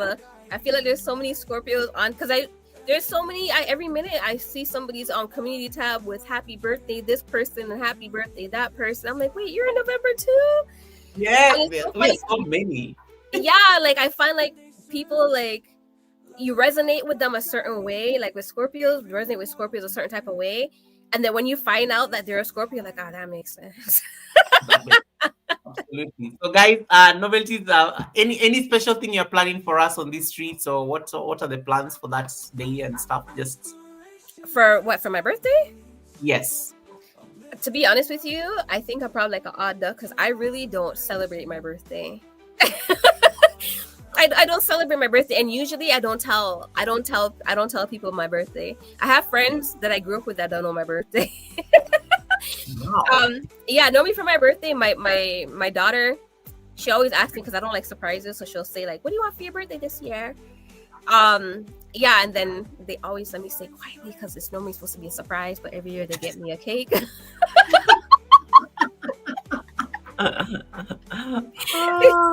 They surprise, but they do it in such a fashion where it's like, even though I'm expecting it, sometimes it's like, am I getting it? Because they hide it so well, or they wait till like the very last minute to order it. Ah. Yeah, and then like I'll be eating or something, and then both my son and my daughter come. They turn off the lights and come in the darkness with the cake. That's so cute. Yeah, like type of thing. But me, I don't really celebrate my birthday. I'm just always just grateful that I get to make it another year, and I have more time to push, to complete my dreams and my goals. Is it a thing that happens because as we grow older? Because I think I notice as much. I'm not very excited about my birthday nowadays. I think as I grow older for some reason, or it's No, just. I never celebrate my birthday. I celebrate my children's birthdays, but for me, I never celebrate my birthday. Usually if I do, it's like a friend of mine that'll be like, "Girl, get over yourself. Like, we're gonna go eat at least," or like somebody says, "Oh, we're gonna do this, you don't celebrate, who cares? We're gonna do something at least." And I'll be like, "Okay, fine," but yeah. It was just, I don't know, like for me it was always like, I love November. I love being a Scorpio. I celebrate that hands down all the time. I used to actually have like a Scorpio ring and a Scorpio bracelet. I have a Scorpio ring. I have a Scorpio ring too. Yes, like but I never, other from that, I don't celebrate other from that, but I'm very proud of our month, and I will celebrate other Scorpios' birthdays with them. I love celebrating other Scorpios. It's like, I don't know, it's a big thing for me. Yeah, right. My best friend, his birthday is like in 2 days as well. Oh wow! Oh my goodness, I love that. I love that. And then I think Redzum says birthdays remind you that you are getting closer to. Redzum, why are you like this? Redzum, why are you like this? That's not a thing for me because I feel like I feel other from me. Hi, stick to it. Yeah. I feel for me like, even though like I feel, because people, every time somebody sees me, like the question is always like, you don't age. And like, especially when I see like the people I grew up with, like everybody is like gray, or they look like they were my seniors, and like a lot of them I'm older than them, like and they look at me and they're like, why do you still look like that? What's the secret or something? And I'm just like, I don't know. Maybe laugh some more. I don't know. That is it. That laughter right there. Yeah, that is the extension to life. Yeah. Laughter. And I think you said you also like trying to keep things very positive, and you like preserving your energy, and I think that's a very important thing as well. It keeps things going. East African Knockout, welcome. Stick to it, welcome. Thanks so much for coming in. You have a channel that is on the road to 1,000 subscribers. what's the game plan when it comes to YouTube? What is the broader picture you have when with YouTube? Because maybe you joined YouTube. I don't know what. I know like it was during the COVID, and maybe to put your content out there. But was getting the channel now to hit these milestones something that you had in mind, or you discovered now? I think as you're getting to meet people, interact with the community. Uh, what do you aspire to see Novelty Designs, Novelty Queens Designs as a YouTube channel? Where do you want it to be in the next like couple of years or months? Honestly, it's always been about my products for me. When I joined YouTube, to be honest with you, I wasn't like thinking about the 1,000 subscribers. I wasn't thinking Yeah. of monetization. Like that wasn't my focus. It was always about pushing out my content to get customers. and that is what matters, so long as they are customers. Yeah. Yes, because in my mind, right, the way I perceive things is subscribers are subscribers. You can have 1 million subscribers and still not gain anything from it, right? But if you push out your brand from the get-go and you build your subscribers around that, or even a community around that, even if nobody's buying from you in your community, like if you're building a community, at least they'll push out to somebody who possibly can or wants to support your business and buy your products. Like, you know what I mean? And you could always gain from that. Because I hear people with saying like, oh, I have like 1 million followers, or I have 100,000 followers, and they can't sell anything. Nobody buys anything from them, or they're not making that much. Yeah, they're not making that much money. So to be honest, like YouTube in terms of that was never really my focus. I just look at it as another means of pushing out my content, because there's so many variations of people. And also because I could display my journey. I could show people how I do my product, because another mistake I made when I was getting in there, like I was just pushing out my product, but I wasn't really showing them the creativity, the behind the scenes of it, like, you know, and it didn't stop me from getting customers, but I felt like I could have done better by showing people how I did it. Because a lot of times people see my stuff and they don't believe that I created it. Yeah, like, that's true. like, you know, so at least this gives me an opportunity to actually show the process and, you know, from beginning to finish, so people can say like, oh my gosh, she really did create that, like, you know what I mean? And they'll have more appreciation, show more appreciation for it, like, you know what I mean? Because sometimes people don't understand like the process and the hard work that goes into it. They don't understand the time that goes into it, like, you know, and that's only to make the product, like, you know, and then now to sell it and put it out there and promote it and all that. So there's a lot of work that goes into it, and I feel like I wasn't delivering that, you know, throughout the years, but at least now I can use YouTube to deliver that. Gaining some subscribers in the thousands a bonus for me. Though Yeah, what is your pain point on YouTube itself? Because I know YouTube now is your pain point. Like what is like what is like the challenge for you when it comes to YouTube itself? Because I know sometimes it can be draining in a sense, like you have to keep posting, keep pushing and stuff like that. I don't know. I don't think I've ever thought about it. Okay. Good to know. It's a good answer by the way. I don't think I've ever thought about it. I don't know. I don't know. I love that. It's a good place to be. Like it's a very nice place to be, by the way. Like, well, it's like I am not necessarily here like chasing the big numbers, because they may not translate into money. But let me explore. I love that. I think it's a good place to be. Yeah, and I love the community and stuff that I've stumbled on here, because honestly, before Reds came into my life, I never had a community. Like, I've met a lot of people and I will support their channel, they'll support my channel, vice versa, but they weren't a community. They were just people that came on, and then we just found each other and we just support each other. And then I think like a few months after I came back on YouTube and I decided like this is where I'm gonna be. Then I noticed like other people started to branch out and they start forming communities, and who wasn't forming a community kind of branched out into a community.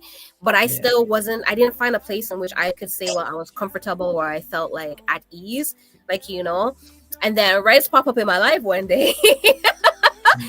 They pop up in my life and I was like, you know, let me go show back some support and whatever. And while I'm there showing back support, like I started to see like the people in his community, which was like you and like, you know, like Simone and everybody, like, that was in there, and I was just like, I love it over here. Like, this is a place to be at. Like, so I'm like, let me come back in and see another time. And I don't know, I'm all of a sudden I'm like, I'm part of the red lines.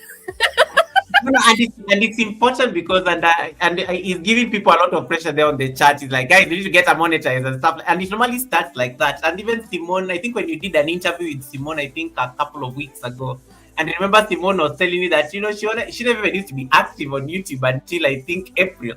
Stuff Yeah. like that. And then before you realize she has a fully monetized channel. In fact, my drama with her is always her telling me, Gogo, can you stop telling my husband about my monetization channel and things like it's like he's always discovering things because you are speaking too much, you are speaking too loudly on your live stream. And very nice new problems, and she says she had not even thought about it like that. So the community is always there to at least rally the support. And I like how they are the community always like looks at it because it's like it's scratching his head right now. It's like, why is this channel going as fast as it needs to be? In fact, it becomes like a headache for everybody else. It's like, Novelty Queens needs to be monetized, guys. What can we do to help? So I think for me, I love that. I love that sense of how people come together for a good cause, and it does not necessarily even benefit them. It is just, this is somebody we need to like rally and support because everybody was supported. So it does take a village, and I think it's always important to remember that the village held your hand through the process. Yes, and not even just that, but also like the vibes. Like, even if nobody was helping, people are. So I'm not saying nobody is, but I'm just saying if a scenario, if nobody was helping me or supporting my content, like, I would still enjoy being in the community because I like the way how everybody like rallies around. It's like a big family, and family is a big thing for me. Like, you know what I mean? Yeah, and I like that I could just go into the room and honestly, like, a lot of times, like, when I'm doing stuff now, like, I'm crafting, so I don't often get to like message and type back and reply or engage in the conversation. But believe you me, like, some teeth will be skinning behind them screens because I'll be like crocheting and trying to mind my business, listening on somebody's live, and there will be so much more entertainment. I'll be here like, hey, oh my gosh, yes. Sometimes like I have to put it down for a bit just to type, and I'll be like, oh yes, like, and I love that for me because we all need that, like, Absolutely. And stick to it. Yeah, Queen has come a long way. I salute her and the chat. Thanks so much for that. And AAW agrees. Yes, we need to get our little lobster fingers novelty monetized. So they are all now rallying. It's an idea now that they're rallying around, and I think it's a good thing. I definitely feel like I can get there. I started a goal at the beginning of the year. I told myself by the end of the year I was gonna get monetized. But mostly because, like I said, I want to add my store to I want to connect my store to YouTube. I want to connect my store to YouTube. Is why, but for me, I know for sure I can get there because I know, like, once I put my mind to it, I can, and I realize like if I push a little bit harder, I can. I know I can, right? And I can see that because when I do push, I see the results, right? But I told myself right now, my main focus is the markets, and then I know once I start doing some lives, because right now YouTube is pushing lives. Yes, yeah, it wants lives. Like, I think lives are everything. Like the lifeline. Yeah, I don't even think long form is getting pushed out anymore. It's all about lives and stuff like that. Because I noticed even the other day I went on, and for the longest time, for some reason, my views went down on the lives. But recently, I went on again, and it's starting to go back up. So I'm like, yep, they're pushing. So I'm ready to push back, YouTube. Don't worry, I'm coming. Stay right there. But I'm definitely gonna be pushing it, and I know for a fact I will be monetized by the end of the month. I mean, not the end of the month. Well, who knows? I'm putting in there. Okay, but by the end of the year. There still comes. There's something about the store that I can add. David, not necessarily. The store does not even need like 10K subs. There are people who have like less and they have stores. I don't know that you've explored the Buy Me a Coffee store or the shop. Reds told me about it, and honestly, I've always, I say for me personally, I said I was not going to do a YouTube store because, again, I don't know. You know, YouTube is a company, it has to make money because the charges are insane. So I said you can actually create a shop in another place. So the buy me a coffee shop is something that you can think about. But I don't know what you think about it. Maybe I can get your opinion on it. No, I did take heed, and I was trying to do it. Actually, a couple days ago, I had a few moments. I had a few moments, and I'm like, you know what? While I have this time, let me try to register it. But I think, like, from when I first started my business years ago, there was something that I created which kind of ties into it. So every time I try to register for it, because it says like I just have to enter my email and some small information, but when I click to go, it sends me to a whole different form with a whole bunch of things that I have to enter for my store and my business and all this type of stuff. And I'm like, I keep telling Reds, I'm like, Reds, I need you to help me. I keep saying I'm gonna reach out to him and let him guide me through it. But There is Red reporting you. Goga, she does not listen. I am working on my buying a coffee shop. I promise. No, I have been working. Watch, I'm gonna show you, Reds. I have been working on it, but I'm gonna I'm gonna make sure that he could, because I think I could And even, look at your people, they even know this. Red has been saying this to her more than once. He has. I told you, it's been like months. It's literally been months. It's been months. He's been. A matter of fact, I think from the first day he came on my life. From the first day he came on my life, I think that was the first thing he says. He says, Novelty, have you ever thought about buy your coffee? And at the time, I didn't know what that was. And then he explained a bit. And I was like, yeah, I'm going to do it. I'm going to do it. And then like some time passed and he came back again. He's like, Novelty, yeah, I'm going to do it. And this time, I promise you, I was doing it. But there was some kind of interference. I don't know. But I'm going to try. I'm going to do it. It's just busy. Now, it's an idea that you can think of, because one thing I like with that one is that you don't even need to wait for the to be monetized and stuff. Buy Me a Coffee is available for anybody, even if you have like 0 subscribers. But then it's a good way of getting the people who want to support your store, or they want to support your craft without you losing out on a lot of deductions. They can actually come through and support you. Fabulous Nat, thank you so much for stopping by, and appreciate you stopping by. Please say hi to your family on my behalf, the kids. And she says, Fabulous says, thank you for hosting such an amazing talent, Goga. You're most welcome. Thank you. Yeah. So, guys, allow me to leave this here. Can you imagine? Novelty has been sitting with me for the last 3 hours, and she came even before we started the live stream.